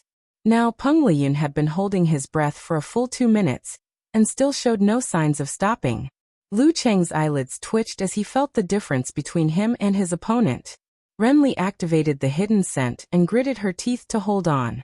Her wind force was continuously shattered and her body was continuously electrocuted. However, she couldn't find a chance to open up a distance. As time passed, the accumulated numbness in her body finally reached its limit. She couldn't even use force concentration. Her arm was knocked away by Peng Liyun's elbow. Taking advantage of the situation, he flicked his joints and threw a punch towards her throat. Renly's body was numb and her movements were sluggish. She couldn't block in time, and could only watch as the punch stopped before her vital organs. Without hesitation, the referee raised his hand and announced, "Peng Liyun wins." Renly heaved a sigh of relief. After a while, she did a force concentration to suppress part of the numbness. She then cupped her hands and turned around, walking towards the stone steps with the bouncing of her muscles. After 2 steps, she suddenly paused. Peng Liyun was still standing there, motionless, as though he was waiting to be cheered. Puzzled, Renly turned around and looked at that guy. She asked softly, "Why aren't you moving?" Peng Liyun smiled bitterly and said, "I'll fall if I move." I couldn't hold my breath for the last dozen moves. Now that the hidden scent has completely taken effect, Renly was stunned for a moment. The corners of her mouth suddenly curled up, and a hint of pride appeared in her eyes. She waved to the staff next to her, raised her chin, and said, "You guys help him." With that, she walked down the arena with her head held high. Her mood improved inexplicably as she accepted the compliments from Lu Cheng and Chaoyang. In the 4th match, Gusai won easily and clinched the final spot in the top 4. The lot drawing ceremony was held shortly after. The guest drew the first name. Gusai. Lu Cheng lifted his gaze from his phone and saw the guest take out the 2nd round ball. Let's hope the host pulls another dirty trick. I'm the weakest after Gusai. Pick me, pick me. He'll only have a chance of entering the finals if he picks me. The guest took a look at the round ball and showed it to the crowd. Peng Liyun. Ah. Lu Cheng was stunned for a moment. When he came to his senses, his opponent was confirmed. Kaori Karasawa, the top seed Kaori Karasawa.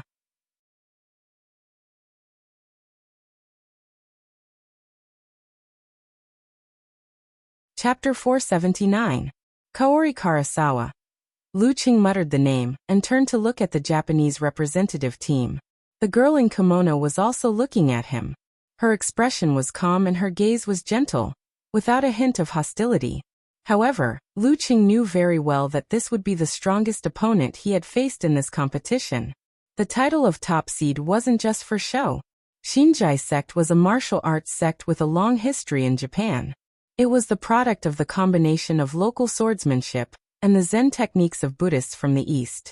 During daily training, it cultivated one's mind and nature through flower arrangement, tea ceremony, and painting to find one's self. During actual combat, it was known for its speed and ferocity, and for its mystical and explosive power. It had the mind's eye, and was good at blind fights and random attacks. Among them, the Flying Dragon takedown was known for its extreme speed. Once it was successfully executed, no one in the same realm could dodge it. It was similar to Peng Liyun's low-level version of Cloudless Thunderblade, but there was a fundamental difference in the way it was executed. Peng Liyun only needed to strike with his palms, and his opponent would know to suppress his mind and dodge it. However, the Flying Dragon takedown had little warning signs. By the time it was detected, it would be absolute reaction. Of course, no matter how fast it was, it couldn't be faster than the speed of lightning. If both parties maintained a good distance, there was still hope to dodge or block it. Generally speaking, Shinjai sect was a Japanese swordsmanship sect heavily influenced by Buddhism. Before Kaori Karasawa reached the inhuman stage, she had used her swordsmanship to combine with her fists and legs, stunning the entire Japan. She was known as a once-in-3,000 years talent. Originally, when both parties reached the inhuman stage, weapons were allowed in the arena. However, in the King of Kings tournament, as most of the Inhumans had just reached the inhuman stage, their control was doubted. Hence, such practices were banned to prevent bloodstains and corpses from appearing. This prevented Kaori Karasawa from facing her opponent in her strongest form, and could only use 90% of her strength. Even so, in the quarterfinals, she managed to barely defeat the unarmed second seed, Vagar, with half a move. It was as though the halo of the champion was already on her. Lu Qing exhaled. He didn't feel dejected, but rather satisfied. To him, he had already achieved his initial goal by entering the top 4 and obtaining a considerable amount of prize money. Under such circumstances, he would definitely be more than willing to experience different styles of martial arts to broaden his horizons and accumulate experience. Like Peng Liyun, there would be no lack of opportunities to spar with him in the future, so there was no need to rush it. As for Kaori Karasawa, it might not be possible for him to spar with her for another 2 or 3 years. Once he missed this opportunity, who knows when he would be able to witness the martial arts of the Shinjai sect. Since he didn't pick Gusai, he would rather have Kaori Karasawa. His muscles trembled slightly and his blood flowed faster. Lu Cheng's fighting spirit was boiling in his heart. He began to look forward to the semi-finals the day after tomorrow. No matter how strong my opponent is, it's not like I don't have any hope of winning. Who in the world would willingly admit defeat right after the match had been decided? At the Japanese delegation, Kaori Karasawa's lips curled into a sweet smile. She seemed very satisfied with Lu Cheng. She turned her head sideways to size up the enemy, but from the corner of her eye, she saw the researcher with messy hair, Makoto Otaki, walk to her side and bow excitedly. Kaori-chan, I'm counting on you. Kaori Karasawa answered non-committally. Her mind was already filled with images of the previous matches. Not bad, there's no infighting, said the leader Zhong Ningtao, happily when he saw the results of the draw. Moreover, with Peng Liyun going up against Gusai, a spot in the finals had been secured. The wildcard team had successfully completed their mission. Peng Liyun could even win against Waku, who was at least half a level stronger than Gusai. With the experience of dealing with the heart reflection punch, his chances of winning would only be higher. That's good, that's good. Lu Qing smiled perfunctorily. His fingers quickly tapped on the screen and sent the results to Kujika. Kaori Karasawa. Yenjika replied quickly, sitting in a dazed expression. I feel like the host has given up on himself. Haha, I think so too.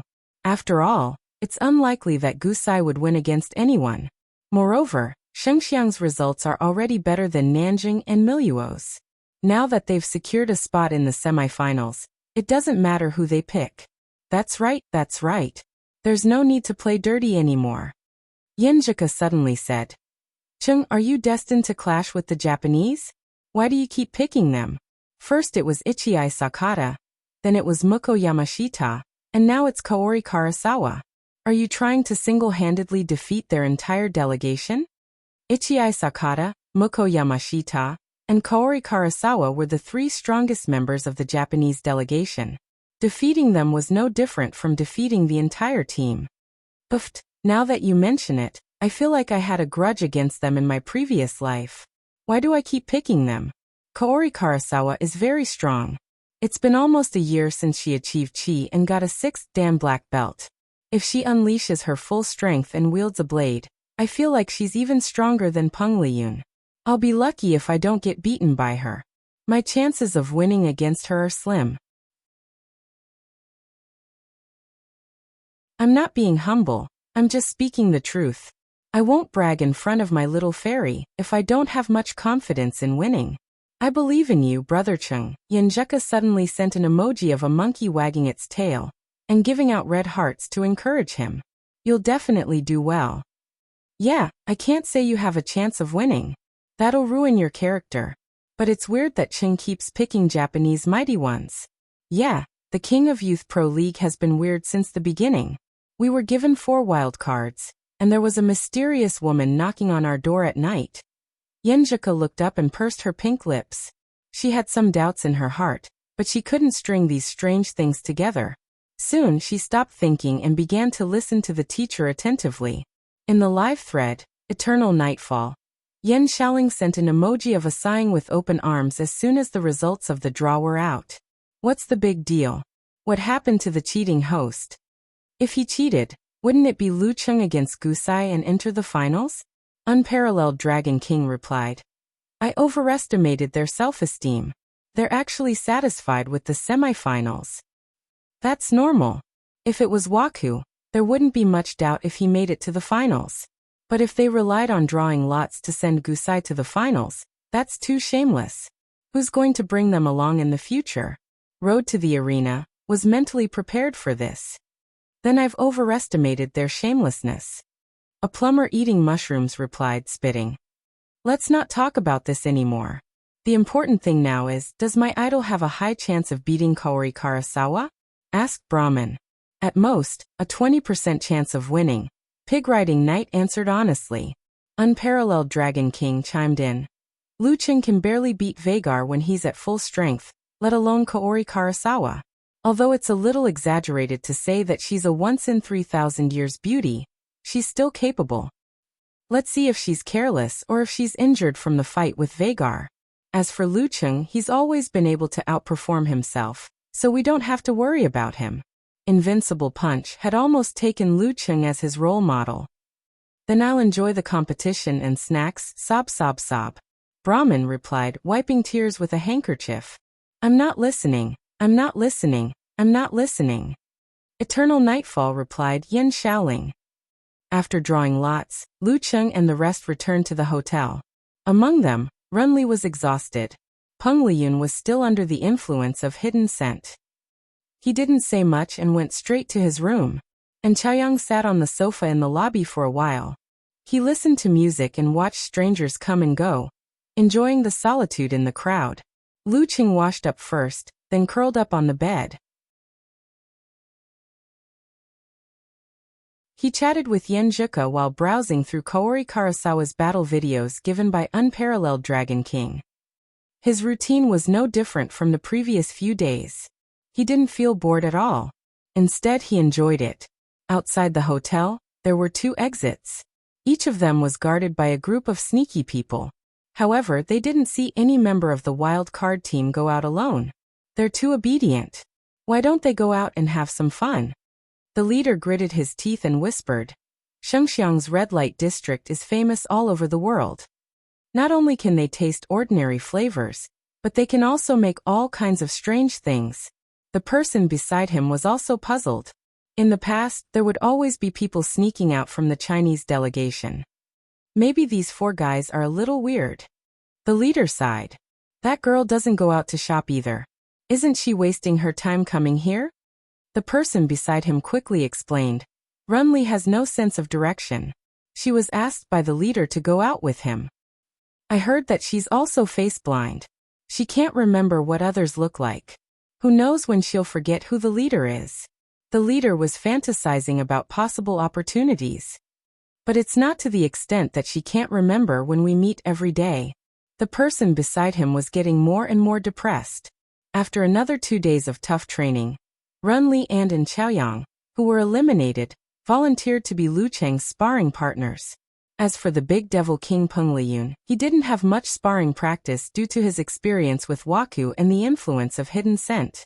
He only fully recovered 6 hours before the competition. August 25th, 8 p.m. Shengxiang Stadium was packed with people. Passion was burning like fire. At the start of the competition, Peng Liyun almost lost again. After experiencing the 6 paths of reincarnation punch in its entirety, he retaliated crazily and narrowly defeated Gusai with one move. He was the first to advance to the finals. A battle that could have been finished in 1 minute was forcibly shortened to 10 minutes by him. After a 15-minute performance, the referee once again stepped into the arena and raised his hand to both sides. Lu Cheng, who was holding his phone, stood up slowly. Opposite him, Kaori Karasawa patted her black fencing suit and stood up slowly. Top seed versus Miracle Boy.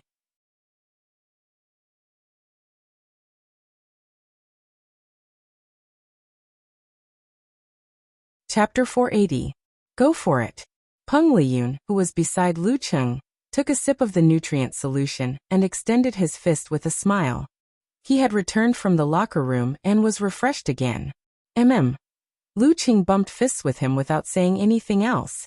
When he bumped fists with Ren Li, and Chao Yang, and Zhong Ningtao, and was about to turn around and walk to the ring, he muttered in his heart, "Why is Kuz cheering so late today? If I wait any longer, I will miss it. And it's not the oven's highlights anymore." At this moment, his phone finally rang with a special notification. He unlocked it and saw a long voice message from Yenjika. Voice message? So long? Is it singing or something? Lu Cheng pressed play in confusion and put the receiver to his ear. After a short moment of silence, a clear cough was heard, followed by a delicate child's voice. "I'm Eternal Nightfall." "Go for it, Lu Cheng." After the child's voice came a slightly coarse but equally young female voice. "I'm Brahmin." "Go for it, Lu Cheng." "I'm Unparalleled Dragon King." "Go for it, Lu Cheng." "I'm Wonton Seller." "Go for it, Lu Cheng." "I'm Bull Demon King." "Go for it, Lu Cheng." "I'm All the Good Names Are Taken by Dogs." "So embarrassing." "Go for it, Lu Cheng." Different voices rang out one after another. All of them were active members of the fan forum. Their cheers reverberated and lingered in Lu Cheng's ears. He was stunned at first, but then he couldn't help but feel moved. His heart felt warm as if it was soaked in warm water. "I'm Okamoto's fan." "Go for it, Lu Cheng." "I'm Nyechichi." "Go for it, Lu Cheng." At this point, there was the initial silence, but soon, a clear and melodious girl's voice rang out. "I'm Yenjika." "Go for it, Lu Cheng." When the familiar voice entered his ears, it was like the finishing touch that poked Lu Cheng's heart, blurring his vision. He couldn't help but laugh and look to the side. This was the go for it that Ku had carefully prepared.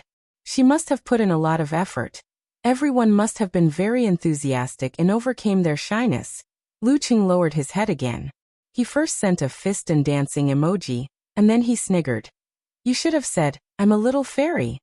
Or use nicknames like Lu Cheng's girlfriend or Lu Cheng's wife. Hurry up and go to the competition. Stop nagging." Yenjika waved her hand in disdain. "Understood." Lu Cheng laughed and said, "Raise your hand and salute." Then he added, "Thank everyone for me." After sending the message, he locked the screen and threw his phone and wallet to Chaoyang. He turned around and walked along the aisle towards the arena. Just as he took 2 steps forward, he suddenly heard a chorus of shouts. "Lu Cheng! Lu Cheng! Come on, Lu Cheng! I haven't won yet, and they're already cheering for me?" This was the first time Lu Cheng had received such treatment in Shengxiang. He instinctively looked in the direction of the voice and saw Chinese flags waving in the air. He saw the faces of his countrymen. When Peng Liyun was competing, they cheered like this too. According to the team leader, these were students studying in Fulua, businessmen, workers who came to earn money, and local Chinese. They had specially come here to cheer for him and the rest. Thank you for your cheers." Lu Cheng's heart warmed, similar to when he was facing Bakuo. He couldn't help but raise his hand and wave at the spectator stand. Sensing his gesture, the men and women with Chinese flags painted on their faces cheered even more enthusiastically. "Lu Cheng! Lu Cheng! Come on, Lu Cheng!" In such an atmosphere, Lu Cheng's footsteps became lighter and quicker. He stepped onto the arena before Kaori Karasawa and gathered his aura. It was like a summoned snowstorm, suppressing the surroundings. hovering in low spirits and affecting people's hearts. As for Kaori Karasawa, she walked over slowly. She was so quiet that it reminded one of a deserted bamboo forest where the wind rustled through the leaves, or a clear lake with ripples that reflected the mountains and trees. She swayed under Lu Cheng's brutal blizzard that contained the smell of blood, as if she had no power to resist. However, once the wind passed and the snow stopped, she would immediately return to her peaceful state and remain motionless. Let him do as he pleases, the moon shines over the river. This phrase suddenly appeared in Lu Cheng's mind. He couldn't help but praise the Shinjai sect for living up to its name. Kaori Karasawa walked to the predetermined spot and stood firm. A faint but sweet smile appeared on her face. She bowed solemnly and said, "Lu Cheng, please enlighten me." "You flatter me." Lu Cheng cupped his hands and quickly went through the footage of his opponent's battle, pushing himself to the highest possible state. Kaori Karasawa clenched her right fist and placed it on her left waist. She spread her legs and bent her body slightly, getting into a stance. The surrounding noises suddenly disappeared. Everyone held their breaths and concentrated, waiting for the referee to open the curtains for this important match. The referee looked around and glanced at the electronic clock. Finally, he raised his right hand. After a silent count of 3, he waved it down and shouted, "Begin!" The second match of the semifinals had officially begun. The battle between Japan's 3,000-year-old genius beauty Kaori Karasawa and China's heavenly son of the era, Lu Cheng, had officially begun. Kaori Karasawa suddenly lifted her right leg and stomped down hard with the faint glow of her chi. It was as though she was waving a weapon and striking the arena. Bam! The ground shook violently and suddenly cracked open. Rocks and soil were propelled by the hidden force under Kaori Karasawa's feet, flying towards Lu Cheng. Some were big, some were small, but all were as fast as bullets. At the same time, Kaori Karasawa used the rebounding force to leap out like a flash of a blade. She closed in on her opponent and circled around him, waiting for him to dodge. Shinjai Sect's Xidagarba takedown. This move was similar to Lin Kei's unique skill of the fighting sect, Ground Fisher. However, instead of creating a burst of energy to shake the enemy, it was used to disturb the opponent, or to attack a group of people who were much weaker than the user. These two moves each had their own unique and ingenious moves. When Kaori Karasawa slashed the arena with her foot, Lu Cheng had already imagined what might happen next. He resisted the urge to dodge head-on, and instead drew the outline of Emperor Yen and gathered his flame force. Bam! Facing the largest rock, he quickly swung his arm and punched straight at it. Without any fancy moves, he punched the uneven surface of the greenish-gray rock. His terrifying muscles bulged out one by one, and his greenish-black veins were conspicuous. Scarlet flames that were close to white erupted in an instant. Boom! Amidst the loud noise, the blue stone shattered into pieces and flew everywhere along with the chaotic flames. The other smaller stones and soil were blocked by the tumbling airwaves. They moved forward with difficulty for a while before falling down like rain, making popping sounds. Kaori Karasawa didn't care about the hidden weapons that were flying towards her. She arched her body slightly and suddenly swung her right arm backwards, swinging the fist that was on the left side of her waist. With a bang, a white mark appeared and a strong wind swept up, causing the flying rocks to fall powerlessly. Her arm seemed to have turned into a Japanese katana, slicing through the air barrier at high speed towards Lu Cheng. Her left hand followed and pushed forward as though she was going for a second attack. Lu Cheng, who didn't dodge in a hurry, didn't panic in the face of this attack. He raised his left arm quickly and parried the attack, forming a crystalline layer of ice on the surface of his arm. Crack! The glowing katana chopped down, shattering the layers of ice armor and touching Lu Cheng's muscles, tendons and bones. However, it was neutralized by his strength and blocked firmly. At this moment, the left hand that Kaori Karasawa had pushed forward didn't hit the enemy. Instead, she pressed on her own right arm to reinforce it with her strength. Lu Cheng immediately felt a heavy pressure. His left arm began to tremble and retracted uncontrollably. His weak point was forcefully squeezed out, and his frame was half destroyed. That wasn't the end. Kaori Karasawa pressed and flicked her left hand towards his face. The glowing white light condensed into a sharp blade. Lu Cheng misjudged and couldn't block with his right hand in time. He leaned back and bent his waist, causing his opponent's left palm reverse grab to hit the air, shooting a ray of white light into the distance. While leaning back, Lu Cheng tightened his right leg and kicked it up, preparing for a counterattack. His martial arts shoes burst into flames and flew out, heading straight for Kaori Karasawa's lower abdomen before the back of his feet. Kaori Karasawa twisted her waist and back, creating a strong wind. After twisting her body, she flashed to the side of the enemy and avoided that fatal kick. Following that, she used the force of the rotation to swing her left arm towards Lu Cheng, who was standing up again. Fast and ruthless, it was like a tachi, creating a strong gust of wind. Lu Cheng responded with absolute reaction. He raised his arm, braced it, and sent his elbow out with a bang.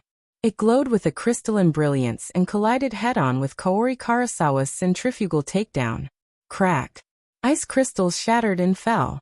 Kaori Karasawa's arm swung back, while Lu Cheng's elbow trembled slightly. In the reverberation, Kaori Karasawa's right arm straightened and slashed 5 times at Lu Cheng's head, throat, chest, and other areas. Her cape fluttered wildly. Armed with Ice Mirror, Lu Cheng didn't panic. He responded with the Dan Force version of 24 Blizzard Strikes, countering chaos with chaos and attack with attack. Bam bam bam bam bam bam.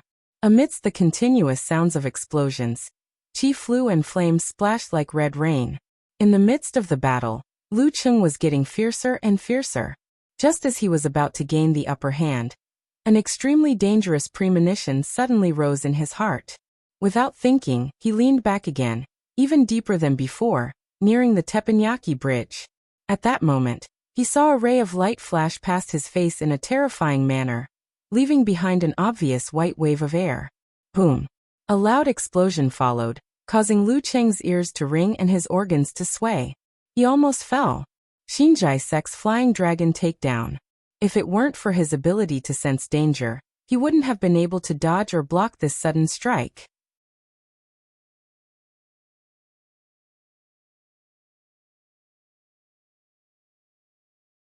Chapter 481. As the trump card of the Shinjai sect, the Flying Dragon takedown's greatest strength wasn't its speed or agility, but its lack of prior warning, making it impossible to predict. If one were to rely solely on absolute reaction, by the time they noticed it, it would already be too late to dodge or parry. With this sword move, the Shinjai sect was firmly seated as the #1 swordsmanship in Japan. No one could shake their position. They were even on par with the likes of Amaterasu Shrine and Yakusha Zen Temple. They were one of the major powers that ruled over Japan, not something the ultimate Hada sect, which had only risen to fame in recent decades, could compare to. Of course, the ultimate Hada sect, which was able to climb all the way to the top in terms of combat strength, wasn't weak either. Logically speaking, the Flying Dragon takedown shouldn't have regained its former glory in modern society. You lack prior warning? That's fine. I can find 50 or even 100 battle videos of the Flying Dragon takedown, and replay them frame by frame. I'm sure I can find something useful, right? However, logic was one thing. Ever since the introduction of the video function, no one had discovered the signs of the Flying Dragon takedown. Perhaps someone had already discovered it, but kept it a secret, intending to keep it as a trump card against the Shinjai sect. Lu Cheng, on the other hand, had only been exposed to relevant videos since the start of the King of Youth League. It had been at most 10 days since then, so how could he have discovered his opponent's secret? Unlike Vagar, he hadn't distanced himself from the Flying Dragon takedown for 2 reasons. Firstly, he wasn't strong enough, and his footwork hadn't reached an unbelievable level. Even if he were to engage in a skirmish battle, he would quickly fall into Kaori Karasawa's rhythm. Secondly, he was confident that he could detect it in advance and evade it with his amazing premonition of danger. Who knew that when the time came, he would still be dodging awkwardly. Although he had detected it in advance, the speed of the Flying Dragon takedown had exceeded his expectations. That slash seemed to have created the illusion of a hypersonic barrier. When Kaori Karasawa was at the level of a physical invulnerability expert and wielded a specially forged legendary weapon, it wasn't impossible for her to reach that level. Boom. The shockwave from the flying dragon takedown expanded to both sides, stirring up a violent gust of wind. It was so strong that it almost blew Lu Qing off his feet. At this moment, the ice mirror in his mind naturally reflected Kaori Karasawa, who was a few centimeters away. She retracted her trembling right arm, her sleeves fluttering like butterflies, revealing a section of her fair skin. It was obvious that she was carrying a heavy burden and would need some time to recover before she could continue her attack. However, Kaori Karasawa's left leg had tensed up and her knee was bent. She was about to kick one of the legs that supported her entire body. She had learned her lesson from the previous incident. She would not allow Lu Qing to take advantage of the situation and lift her leg. She wanted him to bend down and never come back. Pa! While Kaori Karasawa straightened her knee and kicked out with her left leg, Lu Qing controlled his center of gravity and continued to lean backwards. His waist and back bent again. He straightened his left leg and turned it into a soft whip. He whipped it up from the bottom, standing on one leg and not swaying at all. Bang! The tip of her foot hit the instep, setting off a burst of sparks. The remnants of her martial arts shoes were torn into pieces, and Lu Cheng's lift was interrupted. Extending his left leg, Lu Qing wanted to use the momentum to straighten his back and stand up again. However, Kaori Karasawa was prepared. Just as her left leg was about to land on the ground, she tightened her muscles and straightened her spine. She leaped into the air and launched a series of kicks with her right leg, aiming for the opponent's only support point. In this situation, if Lu Qing tried to stand up, he would not be able to exert any strength. Even with the ice armor on his right leg, he would inevitably suffer some damage. This would cause him to limp for the rest of the battle, and not be able to contend against an opponent who was stronger than him. However, if he tried to block with his leg, he would lose his final support point and completely lose his stance. At this critical juncture, Lu Cheng's mind was as calm as an ice lake or a round mirror. Many thoughts flashed through his mind in an instant. He gave up on the idea of straightening his body and fell backwards, even more violently. With this fall, he supported himself with both hands and did a backflip. Taking advantage of the momentum, his right leg struck Kaori Karasawa's foot with a crisp sound, forcefully causing her to deviate from her original trajectory and fall to the side. With a backflip, Lu Qing steadied himself and met his opponent who was closing in on him again. At this moment, Kaori Karasawa's arm had recovered. She slashed with her twin blades, splitting the air and striking at 5 different spots on her opponent. In the eyes of the audience, the condensed white light seemed to form a constellation. Lu Qing flexed his joints, stretched his fascia, and used explosive force to hold his ground. He fought and fought with his opponent at the same time, almost circling the entire arena. Loud bangs rang out one after another, stirring up the emotions of the audience and making their blood boil. Amidst the continuous explosions of flames, frost, and white light, Lu Qing tried to find an opportunity to use severe warning and internal explosion punch. He also tried to use army formula and fighting formula. However, Kaori Karasawa's mind's eye was strong.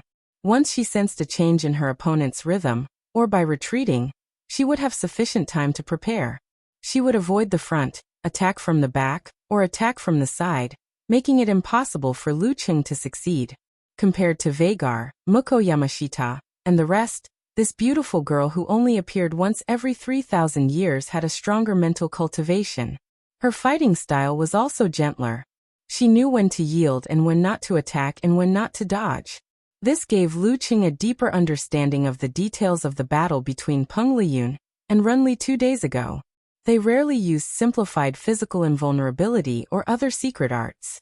Most of the time, they relied on normal moves, their own force, and Dan's stage explosive force to fight. It wasn't that they didn't want to use them, but that they didn't have the opportunity. If they forced it, they would expose their flaws and give their opponent a chance to take advantage of. With this knowledge, he completely suppressed the impatience in his heart and fought more steadily.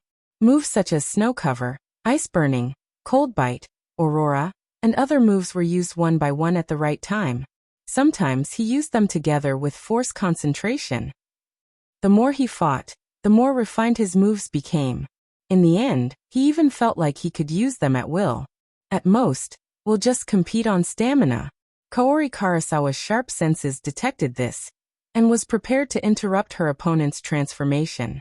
After 2 moves, ripples suddenly appeared in Lu Cheng's heart. He had a strong premonition of danger. At the same time as the ripples appeared, he vaguely heard an almost inaudible cracking sound. Not good. His chi and blood retracted abruptly. Along with his body, he curled up into a ball. Just as he crouched down, Kaori Karasawa pulled her left arm out from her waist, leaving afterimages and parting the air. A ray of light flashed and a white airwave formed. Loud booms erupted at the same time, setting off violent sound waves and strong winds in all directions. Flying dragon takedown again. His scalp went numb, and his ears vibrated. Lu Cheng's Dan force exploded like a volcano erupting, propping up his entire body. His muscles bulged with strength. Twisting his muscles, tendons, and veins were all exposed. He bounced up, clenching his right fist, half charging and half pounding. At this moment, the audience felt as though they were witnessing a trapped dragon rising to the heavens, or the launch of a rocket. Kaori Karasawa's right palm formed a knife, and chopped down at the right time. With a floating glow, it landed squarely on the surface of his greenish-black fist. Bam! Her left arm trembled. Unable to withstand Lu Cheng's all-out attack in her hasty parry, her body swayed backwards. She decided to take advantage of the situation and retreat. Her steps were nimble and her posture nimble. Lu Cheng wasn't going to let this opportunity slip by. While the empty front row of spectators suffered a crack from the Miss-Flying Dragon takedown, he raised his hands, formed a seal, and outlined an ancient character. All right. His silhouette shot out like lightning, leaving 2 distinct footprints on the ground. He closed the distance between him and Kaori Karasawa in an instant. Seeing her opponent's face clear in an instant, the smell of his sweat wafting into her nose, and the sound of his breathing entering her ears, Kaori Karasawa didn't panic. She raised her right arm again, and chopped straight ahead. Whoosh! Amidst the ear-piercing friction, Lu Cheng stopped abruptly. His feet created layers of spider webs as his body stopped an arm's length away. At this distance, Kaori Karasawa's knife was bound to miss. Then, she would have to endure Lu Cheng's frenzied attacks. However, her eyes suddenly lit up. Her right palm that cut through the air released a bright white glow. Bam! With one chop, the air between her and Lu Cheng was completely destroyed. In an instant, the air surged wildly to both sides, creating an area with very low air pressure. Shinjai sect, vacuum takedown. Lu Cheng felt a terrifying suction force from the area in front of him. He couldn't help but stumble forward. All he could hear was the sound of the wind swirling around him. Kaori Karasawa's follow-up moves came one after another. She tensed her left leg and chopped out horizontally. Dragging a razor-like white light, she whipped her opponent who was leaning forward. Lu Cheng adjusted his muscles in time, channeling the accumulated inertia into his leg. It was the same whip, but with a different luster. Crack! The layer of ice shattered. In his haste to block, he was evenly matched with his opponent. However, being evenly matched meant that he wasn't able to take advantage of his opponent's opening. The battle reverted back to the previous situation. Kaori Karasawa used her hands and legs as knives and displayed her swordsmanship to the fullest, forcing Lu Cheng to take a defensive stance. There was no time for him to use the 9 words formula or simplified physical invulnerability. Furthermore, she could vaguely sense that her opponent could predict her flying dragon takedown. She didn't dare to blindly attack again. Instead, she waited patiently for an opportunity where her opponent couldn't dodge and could only take it head-on. Lu Cheng was waiting too. He felt that the almost inaudible cracking sound was the movement of compressing force, bones, tendons, and muscles. It was most likely the precursor to the flying dragon takedown. With this and his premonition of danger, it seemed like he could try to use simplified physical invulnerability to take the flying dragon takedown head-on. Through an intense collision, he could create an opportunity like just now. Bam, bam, bam. The sounds of collisions continued. Both parties seemed to have calmed down and were fighting with unusual patience. They were both waiting.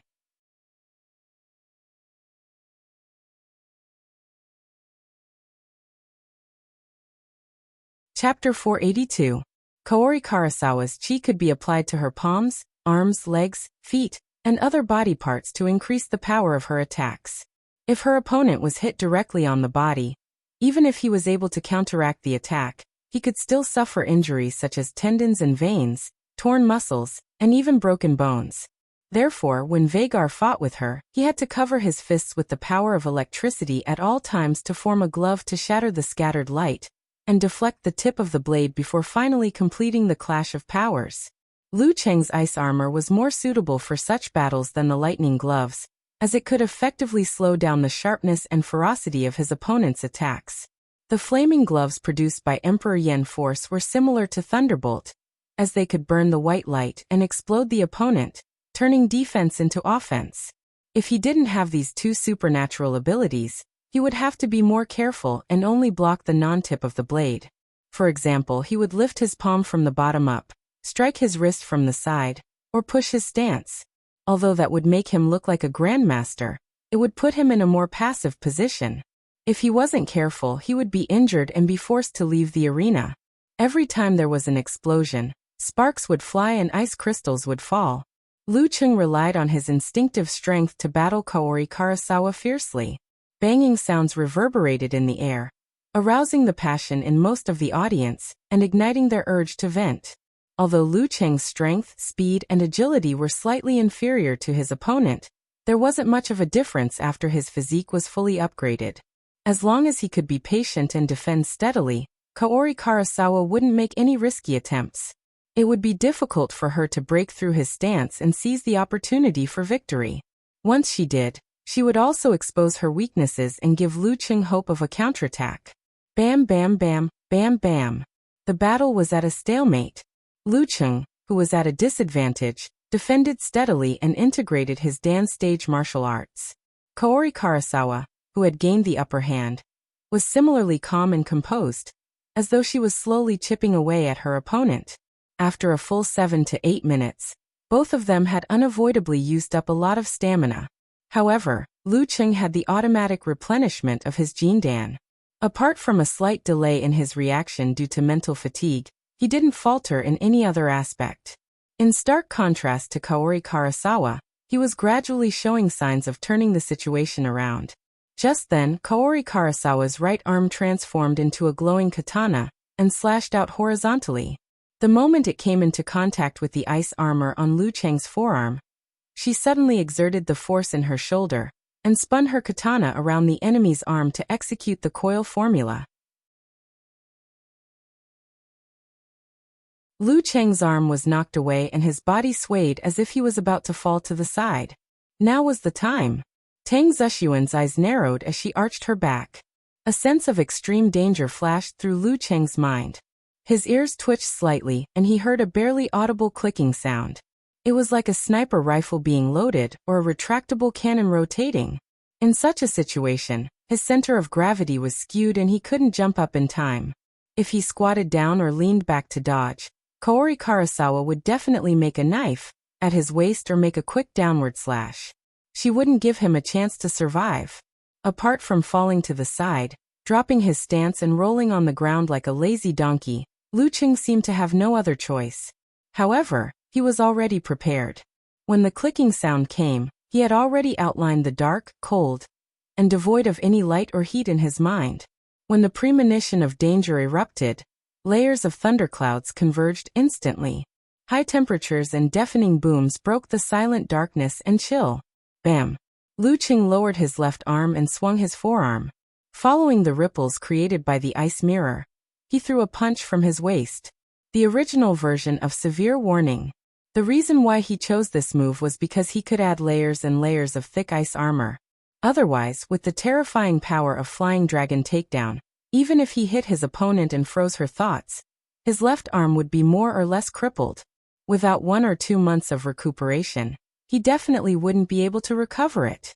Just as the sparkling and translucent fist was about to strike out, a ray of light suddenly flashed and slashed at the surface of Liu Cheng's fist, colliding head-on with it, giving it no chance to react at all. After the ray of light, the air was split into two and condensed into airwaves. Light converged and dyed the air white, just like the scene after a jet plane swept past. Boom. A loud bang erupted, setting off a violent wind wave that slapped at Lu Cheng, shaking his earlobe and ear gauge. Bam. Lu Cheng couldn't hear the sound of the thick ice armor on his left fist shattering, but he could feel the terrifying force on his body. It was as though he had been hit by a high-speed train.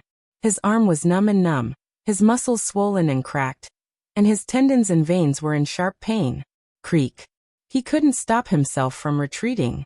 His feet rubbed against the ground, leaving two obvious marks that looked like ravines.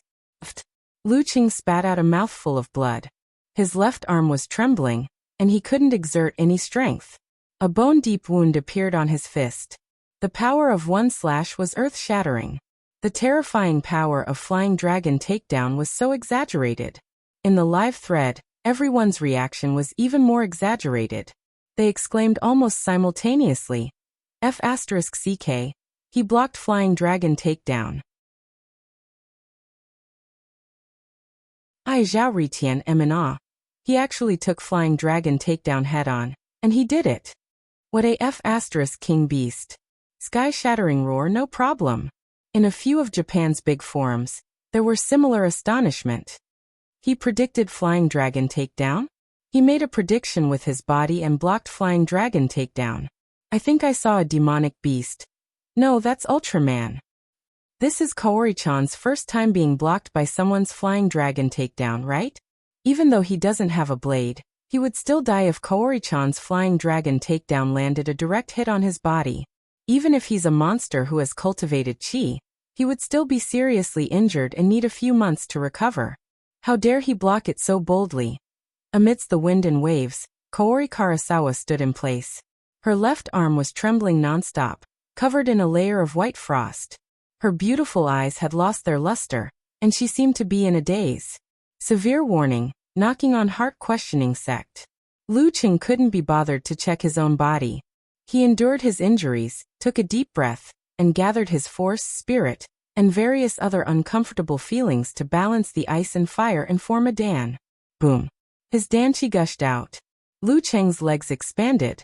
He bent his knees and straightened them, propelling him forward and pouncing towards his opponent, whose clothes had turned into short sleeves. Drip, drip, drip. From the cracked ground to Kaori Karasawa's front, the dripping blood and sweat could only be found at the ends of his head and tail. It was a testament to the speed and ferocity of his leap. Bam! The muscles and skin on Lu Cheng's left fist contracted, stopping the bleeding. Shaking his right arm, he clenched his fist and hammered down diagonally. With a whoosh, his fist burned with a layer of crimson, almost white flames. Emperor Yen Force. In order to seize the opportunity, Lu Cheng didn't prepare the fighting formula, army formula, or simplified physical invulnerability formula. At this moment, Kaori Karasawa's eyes were still in a daze, making the otakus from Japan feel sorry for her. However, her body had already reacted naturally. She swung her right arm backward, drawing a razor-like white glow, slashing right into the raging flames. Eye of the heart. Boom. The force exploded, sending waves of flames tumbling. Kaori Karasawa's black hair was disheveled in the wind. Her body was pushed back by the shockwave, and she staggered backwards. It was only then that her eyes regained their luster. Lu Cheng swung his right arm and bounced back. His hands formed a seal in front of him, pointing at himself. His expression suddenly turned solemn as he outlined the words in his mind. He bellowed, "Fighting." His muscles expanded, showcasing the beauty of strength. They intertwined, protruding veins of varying sizes.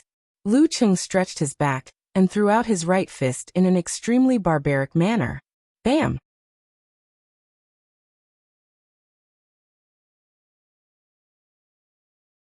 He managed to block Kaori Karasawa's triple return of swallows. That combo had taken a lot out of her and put a heavy burden on her. This should be enough to turn the tide of the battle, right? At this moment, Kaori Karasawa's eyes were filled with pain. Her left palm that was caught by Lu Cheng suddenly bounced up and broke through the air barrier with a cracking sound. It was so fast that it left afterimages behind. Shinjaisek's forbidden move, quadruple return of swallows. Even though Lu Cheng's ice mirror reflected it, his reflexes couldn't keep up. Just as he raised his left arm, His opponent's palm had already stopped right in front of his throat. The referee's eyes were filled with admiration. He raised his hand and announced, "Kaori Karasawa wins." Lu Qing instantly exhaled a mouthful of turbid air. His heart was filled with a myriad of emotions. Kaori Karasawa bent over and panted heavily. She had actually forgotten the most important etiquette in Japan. Quadruple return of swallows wasn't a move that was easy to withstand. It was the same for both the opponent and herself. Masa Otaki, a researcher from the Japanese delegation, was looking at the blood on the stage. She was so excited that she couldn't wait to pounce on it. Kaori-chan, go step on it and bring it back."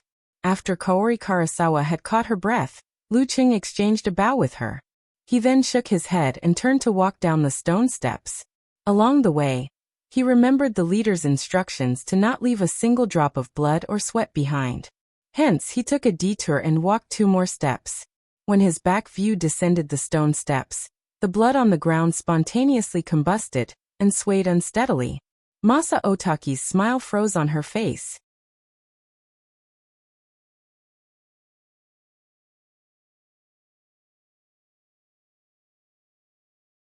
Chapter 483. Lu Qing had just returned to the spectator stand when the flames were extinguished. Peng Liyun extended his right fist with a smile and gave him a fist bump. "Impressive." There was no consolation, only praise. "Impressive." And Chaoyang did the same with similar words and actions. Renli gave him a thumbs up after the fist bump. "Thank you." Lu Qing shook his head with a smile, the gloominess in his heart dissipating significantly. At this moment the leader, Zhong Ningtao, asked with concern, "How are you? How's your injury? Do you need to go to the emergency room?" He had seen Lu Qing spit out blood just now. Although the wound on his left fist had stopped bleeding, it still looked sinister. "It's fine. It's just a superficial wound. It'll heal on its own in a couple of days." Lu Qing waved his left fist and added, "The internal injury isn't serious either. I didn't take it head-on, but instead took a step back. I'll take some medicine later. I'll be fine before the transformation is complete." Of course, he wouldn't be able to use his full strength in the 3rd and 4th place matches the day after tomorrow. Luckily, his opponent was Gusai. That's good. Zhong Ningtao heaved a sigh of relief and pointed to the changing room. "Let's wash it first." Lu Qing nodded and took back his phone. He saw Yenjika's dumbfounded expression. "This is the first time I've seen Kaori Karasawa use 4 aerial return." Lu Qing thought for a moment and replied, scratching head expression, "That's true. I've never seen her use it before in all the videos I've watched. I've only heard that Shinjai sect has such a combo." Yenjika replied, "Before she mastered Qi, she probably wouldn't have been able to hit 4 times in a row. After she mastered Qi, she hasn't encountered a situation where she needs to use quadruple return of swallows. To be able to force Kaori Karasawa to use quadruple return of swallows, Brother Qing is the best." "You're beating around the bush just to comfort me?" Lu Qing burst out laughing, his mood even more soothed. He sent messages as he walked, keeping an eye on the road from the corner of his eyes. He walked steadily. Peng Liyun and the rest followed behind, intending to wait in the changing room. It was quite a mess outside as people were leaving. "What else?" Yenjika rolled her eyes. "If you say that Kaori Karasawa is very strong and that it's normal for you to lose, or if you hug her tighter and tighter, then you say that it's not a crime for a man to cry? The earlier we can get 3rd place, the earlier we can go home. We'll see our little fairy in September." "You make it sound like it's easy for me to beat Gusai," replied Lu Qing. "Isn't that so?" Yenjika replied with a blank expression. "Let's not talk about the injuries. Gusai has them too."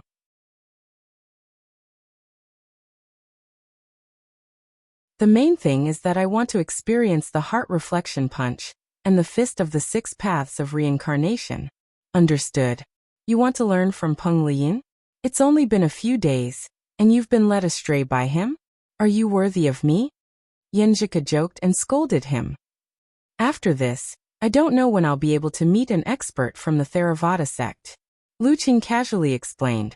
Normally speaking, he would always give it his all. Yes, it's good to experience more. Yenjika sent a cute emoji of a little monster licking ice cream. But you have to remember that the difference between third and fourth place is 100,000 renminbi. F*ck. I don't want to experience anymore. I just want to defeat Gusai as soon as possible, replied Lu Qing humorously. After that, Yenjika asked a few more questions about his injuries. After confirming that he was fine, she went back to class with a peace of mind. As he approached the bathroom, Lu Qing browsed through the live stream post. Seeing that there weren't many regrets but many exclamations, he quickly explained. I was too engrossed and forgot to take pictures. Yes, I was too engrossed in the fight. This excuse can only be used once.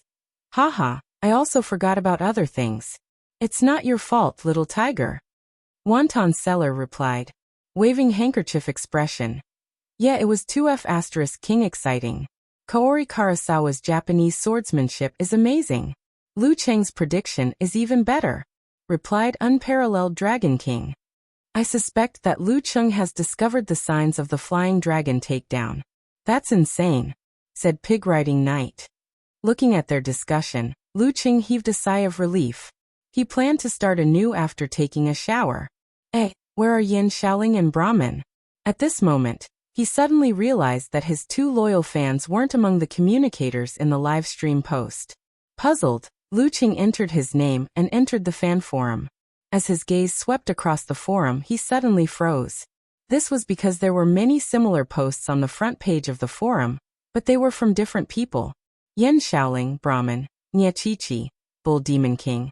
All the good names are taken by dogs, and other IDs lined up neatly and said, "You're great. You're great. You're great." Lu Qing swiped his thumb and saw that it wasn't just the front page. They had been posting screen after screen since the end of the competition. Even though they knew it was useless, they still tried their best. Lu Cheng's vision blurred again. He was exceptionally moved by their pure love and unrepentant support. They no longer paid attention to him on impulse or for fun. They came from different corners of the world. They were strangers, yet so familiar. Lu Qing took a deep breath, put down his phone, turned on the shower, and washed off the sweat and blood on his body. His mood gradually calmed down.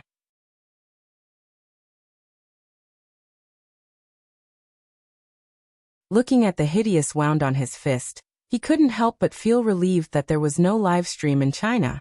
Otherwise, his mother would nag him to death if she didn't see him vomiting blood and suffering a deep wound that exposed his bones. I'll video call her later. I'll take the initiative to explain the situation and make it light. Otherwise, someone watching the live stream will mention it to her. It's never a bad idea to take precautions. After the shower, Lu Qing ate the pills for internal injuries that Yenjika had strongly requested him to bring along. He also applied a large band-aid to his wound. After changing his clothes and walking out of the bathroom, he saw that Peng Liyun wasn't in a daze, but was playing a game on his phone. Remembering the flying dragon takedown, he quickly reminded him. Before Kaori Karasawa's flying dragon takedown, there will be a slight cracking sound. It sounds like she is compressing her fascia, bones, muscles, and force. He was lucky to have noticed it. Without the ice mirror, who would notice the almost inaudible sound during an intense fight? Similarly, if he didn't have a premonition of danger and knew that Kaori Karasawa was about to make a move, even with the ice mirror, he would have subconsciously ignored the tiny noise. He wouldn't have heard the cracking sound at all. It wasn't for nothing that the signs of flying dragon takedown hadn't been discovered for so many years. Therefore, even if Peng Liyun knew about it beforehand, it was hard to say if he could grasp it. Peng Liyun forgot about the game, lifted his head, and nodded thoughtfully.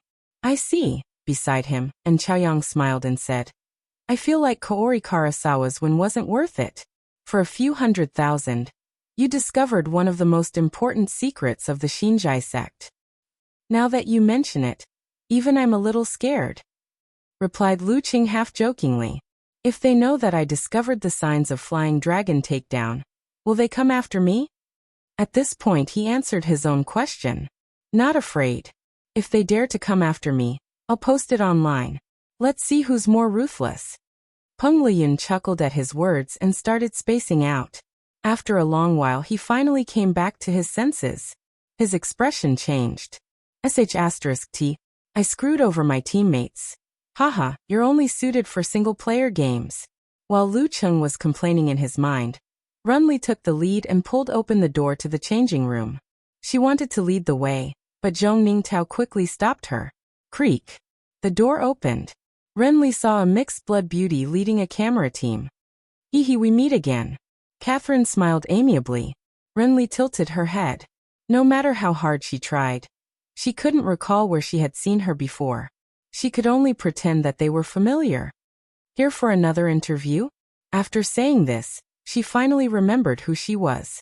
Realization dawned on her.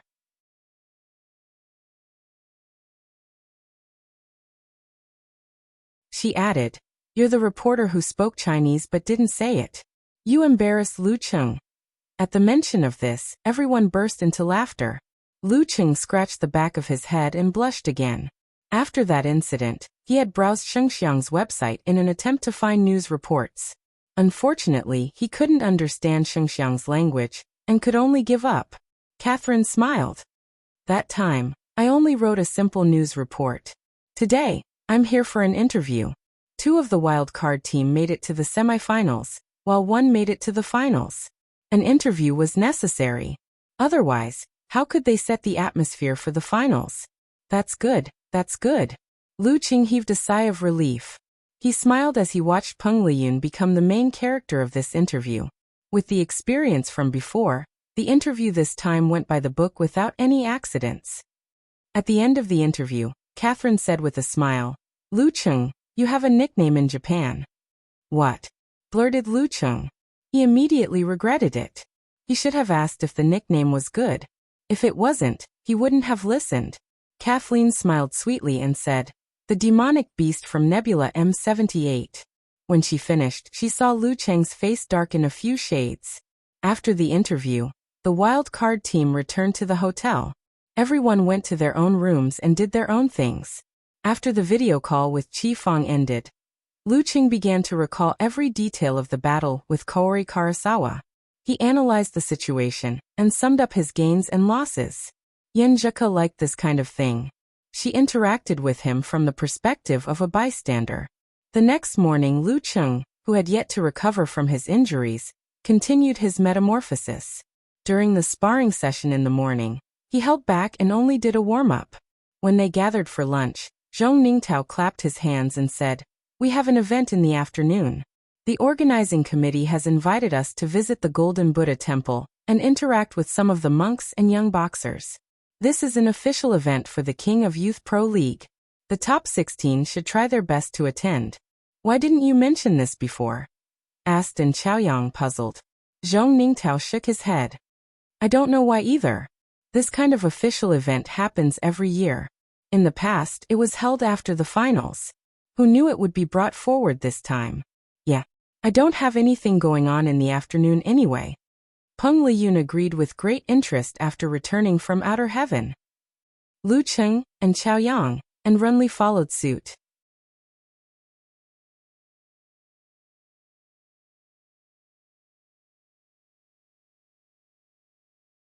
Chapter 484. The official activities of the King of Four Nations were split into 3 parts. The first was to visit the famous Golden Buddha Temple in Fulua. The second was to listen to the real living Arhat Jiawu preaching. And the third was to train with young monks and martial arts masters. Other than the places where filming was prohibited, the media followed the entire process. In the afternoon, Lu Cheng and the others entered the temple under the scorching sun and the steamer-like atmosphere. They admired the exotic Zen forest up close, which was very different from the Buddhist temples in China. The buildings here were sharp and majestic, giving off the characteristics of primitive Buddhism. As the Theravada saw Mahayana as a heresy, they didn't recognize the Bodhisattva or the many Buddhas mentioned in the Buddhist scriptures. The main hall here only enshrined Sakyamuni and his disciples, such as Mahakasyapa and others. Outside the main hall, there was an urn with Brahma, the god of 4 faces, guarding the door.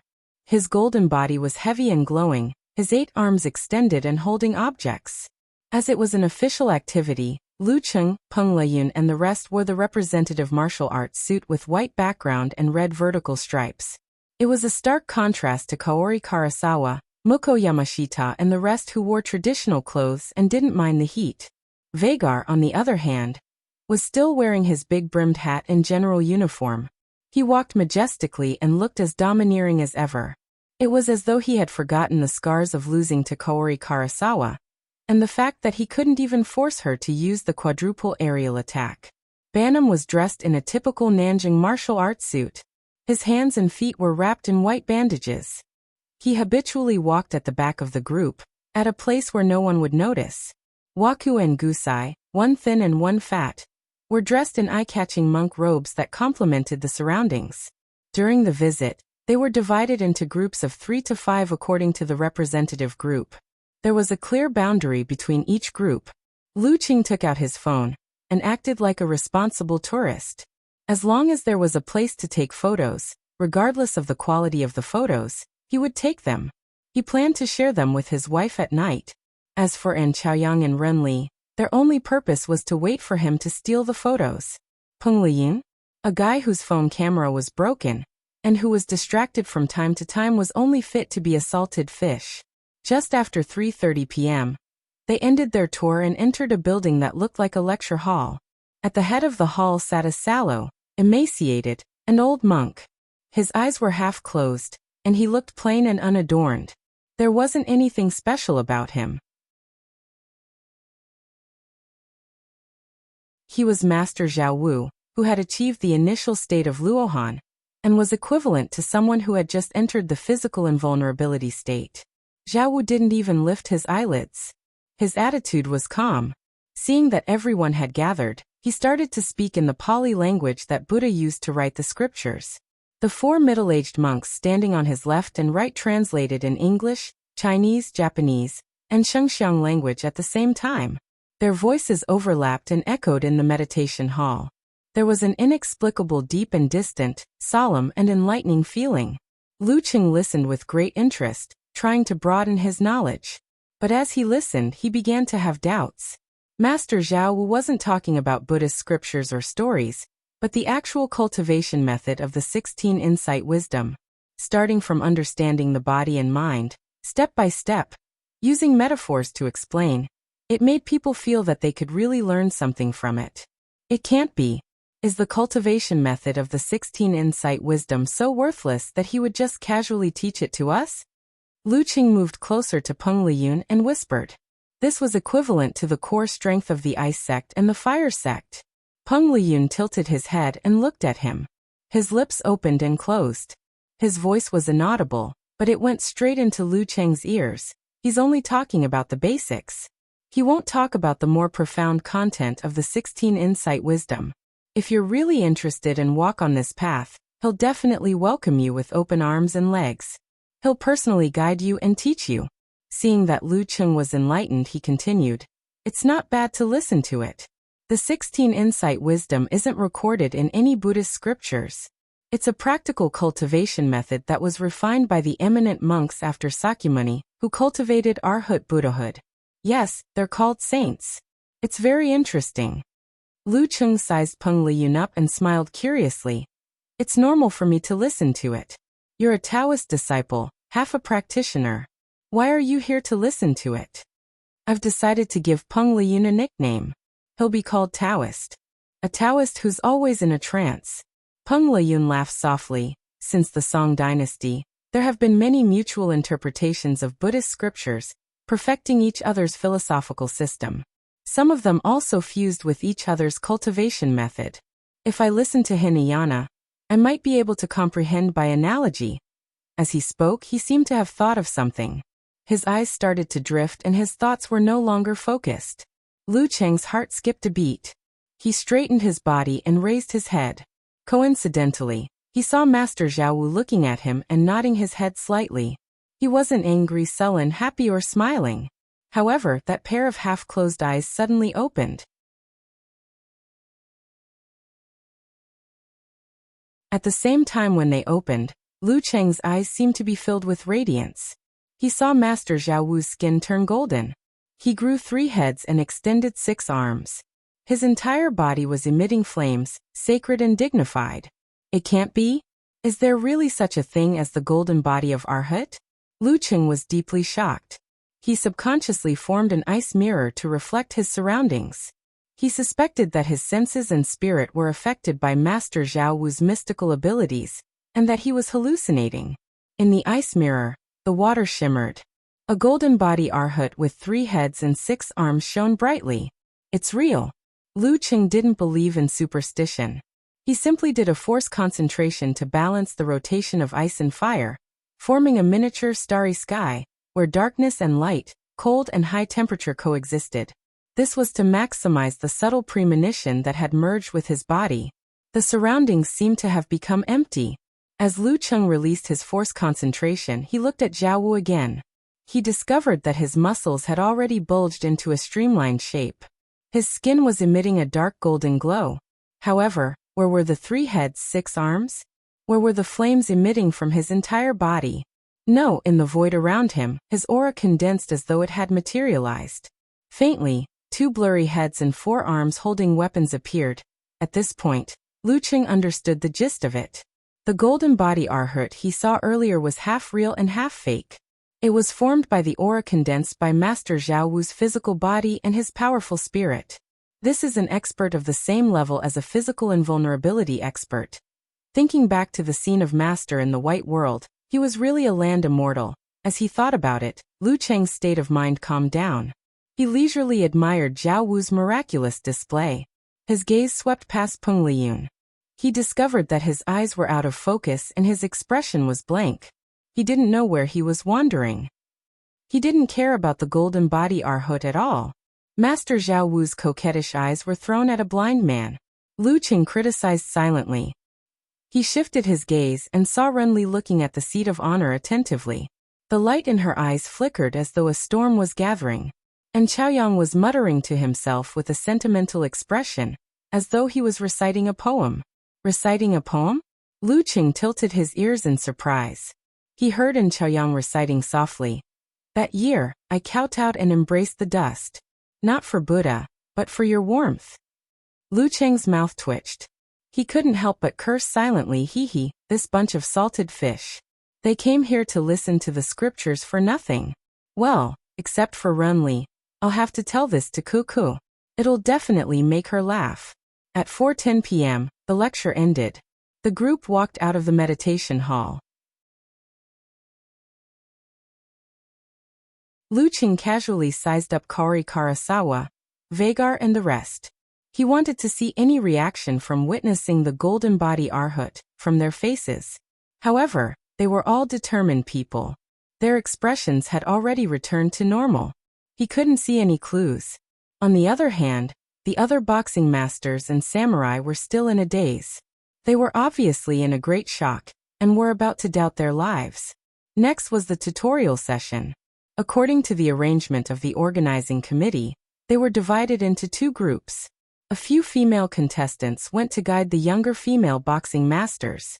The rest went to the dining hall to taste the monk's rice and wait for their turn. Worried that Renli would get lost, the leader Zhong Ningtao gave Lu Cheng a few words of advice before hurrying over. Muko Yamashita watched quietly and nodded his head slightly. Dining hall. The monk's rice was served one by one. The water was clear and the rice was coarse. It was extremely simple. Lu Cheng, Peng Liyun and Chaoyang each ate a few mouthfuls before stopping. Why would they torture themselves when they weren't hungry? Speaking of which, I'm starting to miss the various delicacies of my homeland. Lu Cheng swallowed his saliva. After a short while, the monks started to clean up the tableware. Muko Yamashita, who was not far away, glanced over from the corner of his eye. Seeing that the 3 of them had no objections, and allowed the monk to take away the utensils in front of them, a smile appeared on his face unconsciously. This monk had already been bribed. The utensils they used would be directly collected by Otaki Mamatori. Although Lu Cheng and the rest had been eating out every day, they weren't pre-ordered. Hence, they couldn't be bribed in advance. Moreover, their leader would take care of things at the end. This time, the leader had already been transferred away. At this moment, Lu Cheng suddenly remembered something. He quickly stopped the monk who was about to leave with the utensils. He smiled at Peng Liyun and Chaoyang and said, "You guys are too careless. Where is this place?" "This is Nanyang." Sorcery is rampant and curses are everywhere. You can't leave anything closely related to yourself behind to prevent others from using it to cast spells. This was what he thought of according to the leader's instructions. Seeing that Peng Liyun and Chaoyang were in a daze, Lu Qing proudly wiped the edge of the bowl he used, and wiped the other utensils that were stained with his saliva. The dark flame flickered. It didn't burn the material, but it was slightly steaming. That's a good move, Peng Liyun praised. To be able to use the flame to remove the traces without burning the utensils. This level of control was admirable. Lu Cheng's transformation should be complete soon, right? As he spoke, he stood up as well. A silvery white flame appeared in his hand. He wiped all the utensils that belonged to him, and didn't leave anything else behind. Seeing this, Chaoyang was eager to start as well. He hadn't cultivated his supernatural ability yet, so he could only destroy with special waves. In the end, he shamefully took out wet wipes. Muko Yamashita, who was not far away, watched silently dumbfounded. While the female experts were giving guidance, a sudden gust of wind blew over, dispelling the dullness and teasing Run Li's straight hair. After reaching 6th pin, each strand of her hair was very sturdy. Without external forces, it would be hard for it to fall. During guidance training, there was no need to tie up her hair. Just then, Kaori Karasawa, who was near her, quietly flicked her fingers.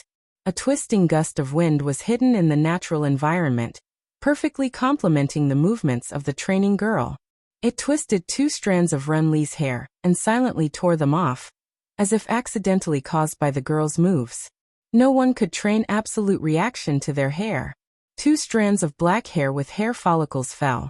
Although Run Li felt it, she didn't find it strange and continued to feed the training girl.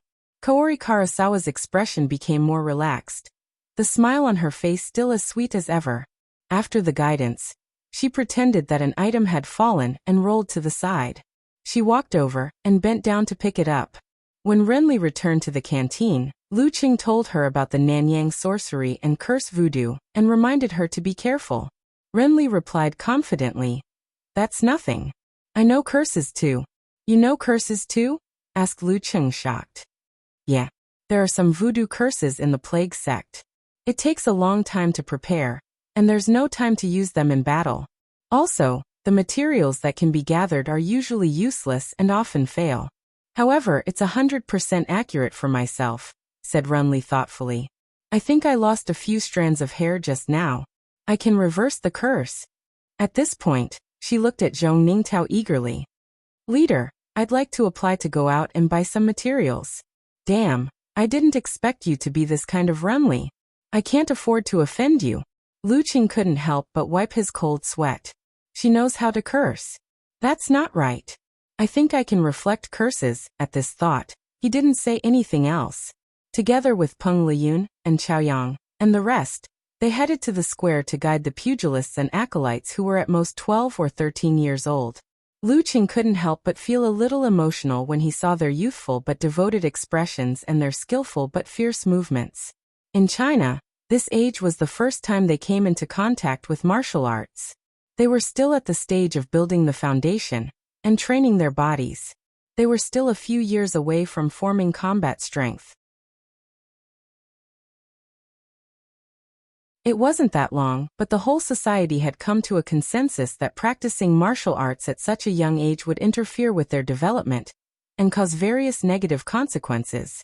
It could also affect the child's mental health. During this process, quality education would be supplemented to prevent 1 or 2 of them from becoming illiterate. If their martial arts path was cut off in the future, they wouldn't become handicapped. However, this wasn't the case in Shengxiang. Most of them were poor and led a tough life.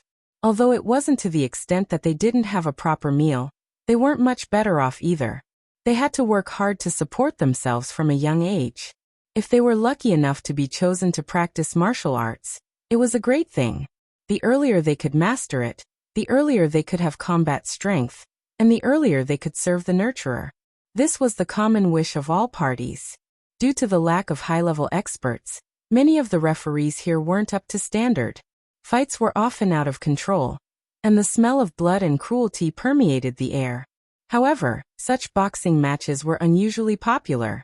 Many people loved them and were willing to spend money for them.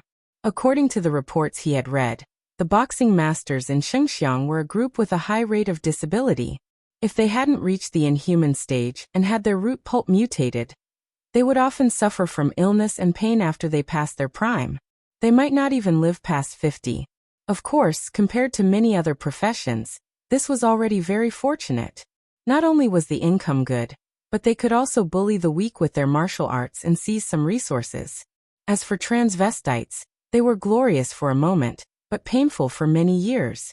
The reason why there was such a difference between the two countries was because other than martial arts, China was developing well in other aspects as well. For children, practicing martial arts was mostly a dream and a future, but for people of the same age in Xinjiang, it was only a matter of survival. Lu Qing guided them with all his heart. There was no discrimination, only sighing. The qualifications of the child opposite them were only average. In China, he wouldn't be able to pass the first distribution. He had to study at 5:30 p.m. The event ended. Lu Qing and the rest didn't encounter any trouble. They successfully found a place to eat and returned to the hotel. At night, at the place where the Japanese representatives were staying, the researcher, Masai Otaki, held back his excitement and started the preliminary treatment of Renli's hair, intending to separate the hair follicles. He was concentrating on the operation when a dim light suddenly lit up in front of him. He saw the 2 strands of hair burning rapidly, turning into ashes in an instant, giving off a faint fruity fragrance. How did this happen? Masai Otaki was dumbfounded. After a few minutes, the phone in the room of the Japanese representative's leader rang. He picked it up and realized it was Masai Otaki. He was shouting with difficulty, "Help, help, help!" The leader hurried out and called for help. He opened the door of Masai Otaki's room and saw him lying on the floor, curled up like a shrimp, vomiting non-stop. He seemed to be in pain. It's poisonous," Masai Otaki struggled to say after seeing the help. "Seems like a mistake." Renli stared blankly at the dazzling array of decorations in front of her and muttered to herself, "There shouldn't be anyone around, right? Forget it, I won't really hurt anyone. I'll just feel uncomfortable for a while. Yes, that's settled." Renli clapped her hands and walked to the bathroom happily, intending to take a good bath. The next day, August 27th, Lu Qing, who had mostly recovered from his injuries, felt that he would be able to complete his transformation in another 2 to 3 days and truly enter the inhuman stage. After the morning sparring session, he rested, watched the videos, and waited for the next match to experience the 6 paths of reincarnation punch. As for whether Peng Liyun or Kaori Karasawa would be the final champion, he would definitely stand on his teammate's side. At 7:30 p.m., they arrived at the Xinjiang Stadium after a full meal. They entered the changing room to make the final adjustments before the match. Outside the door, there was a sea of people and the heat was overwhelming. It didn't seem like they were watching the finals, but rather a festival. Inside the door, Peng Liyun was holding his phone horizontally. It was playing the battle video between Lu Qing and Kaori Karasawa. However, his eyes weren't focused on the screen, as if he was thinking of something. Renli, who had nothing to do, was also playing with her phone. Her beautiful eyebrows furrowed from time to time, as if she wanted to argue with someone. However, she controlled herself in the end. And Chaoyang, on the other hand, had his headphones on, listening to music quietly as if he was in a deserted place. As for Lu Qing, he was, of course, chatting with his little fairy. "If you lose, I'll laugh at you for the rest of my life," cover mouth snicker emoji. "For the rest of my life." Lu Cheng's lips curled as he typed. "This feels so scary. I have to think about how much I should lose." Just like that, time ticked by. Lu Qing put away his phone, intending to close his eyes and rest for 15 minutes.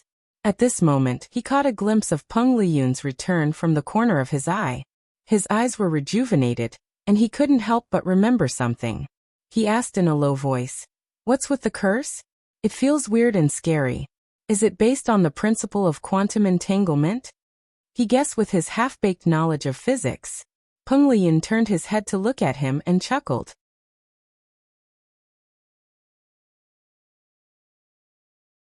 That's a blind spot in my knowledge. I'm just an undergraduate. You know this joke? Lu Cheng blurted out in surprise. I'm not a caveman. Peng Liyun shook the phone in his hand, amused. Both he and Lu Cheng were rather relaxed. In the Japanese representatives area, the leader took a deep breath and threw all the distracting thoughts to the back of his mind. He looked at Kaori Karasawa and asked, "How do you feel?" Next up was the battle for Japan's honor. Kaori Karasawa moved her limbs and smiled. Not bad. My injuries should be fine now. Good. The leader nodded in satisfaction. In another changing room, Gusai, who was preparing, saw the leader walking over and heard him say in a deep voice, Lu Cheng defeated Muko Yamashita Banam, and even forced Kaori Karasawa to use the quadruple aerial ace. He's publicly recognized as one of the top 4 experts in this competition. If you can defeat him, you'll be able to clear your name and Shengxiang's name. You'll be praised by everyone and receive all the glory. Gusai was also an accomplished monk. He wasn't agitated when he heard that. Instead, he replied calmly, he's a true expert. There's a certain gap between us. It's unlikely that I'll win. Besides, he was also injured in the battle with Peng Liyun. Don't worry. We've already contacted Wu Sheng from Miluo. He'll be the referee for the match between you and Lu Cheng, said the leader proudly. Lu Cheng will find out and be suspected by everyone. Gusai shook his head slowly. No, because he won't affect your opponent or interfere with your battle. It's just that his mutated ability can help you perform better at crucial moments, without attracting attention. Fight with all your heart, and show everyone what the right way is. The leader waved his hand passionately. Entering the finals would be too eye-catching. Third place was just right. After a moment of silence, Gusai replied, I only know how to be myself. I didn't hear anything else. Very good. The leader left satisfied. Waku, who had followed along, watched quietly without saying a word. Perhaps this was the hurdle of Junior Gusai's cultivation. He would only understand after experiencing it for real. When he won against Lu Cheng, he would often feel guilty and troubled because of this matter. Unable to see through it, he would then understand the falseness of his body and mind. He would hate everything in this world and develop the intention to leave. Gusai sat there motionless for a long time. Only when the announcement was made did he suddenly stand up like a mountain, his terrifyingly fat jiggling. You're tuning in to the Li Mei's Wuxia Whispers YouTube channel. We're so grateful for your support, and don't forget to subscribe to join us on this incredible journey through captivating stories. Your generosity through donations truly makes a world of difference, as it's the primary source of revenue that allows me to expand and enhance this channel for you. Thank you from the bottom of my heart for being a part of this adventure.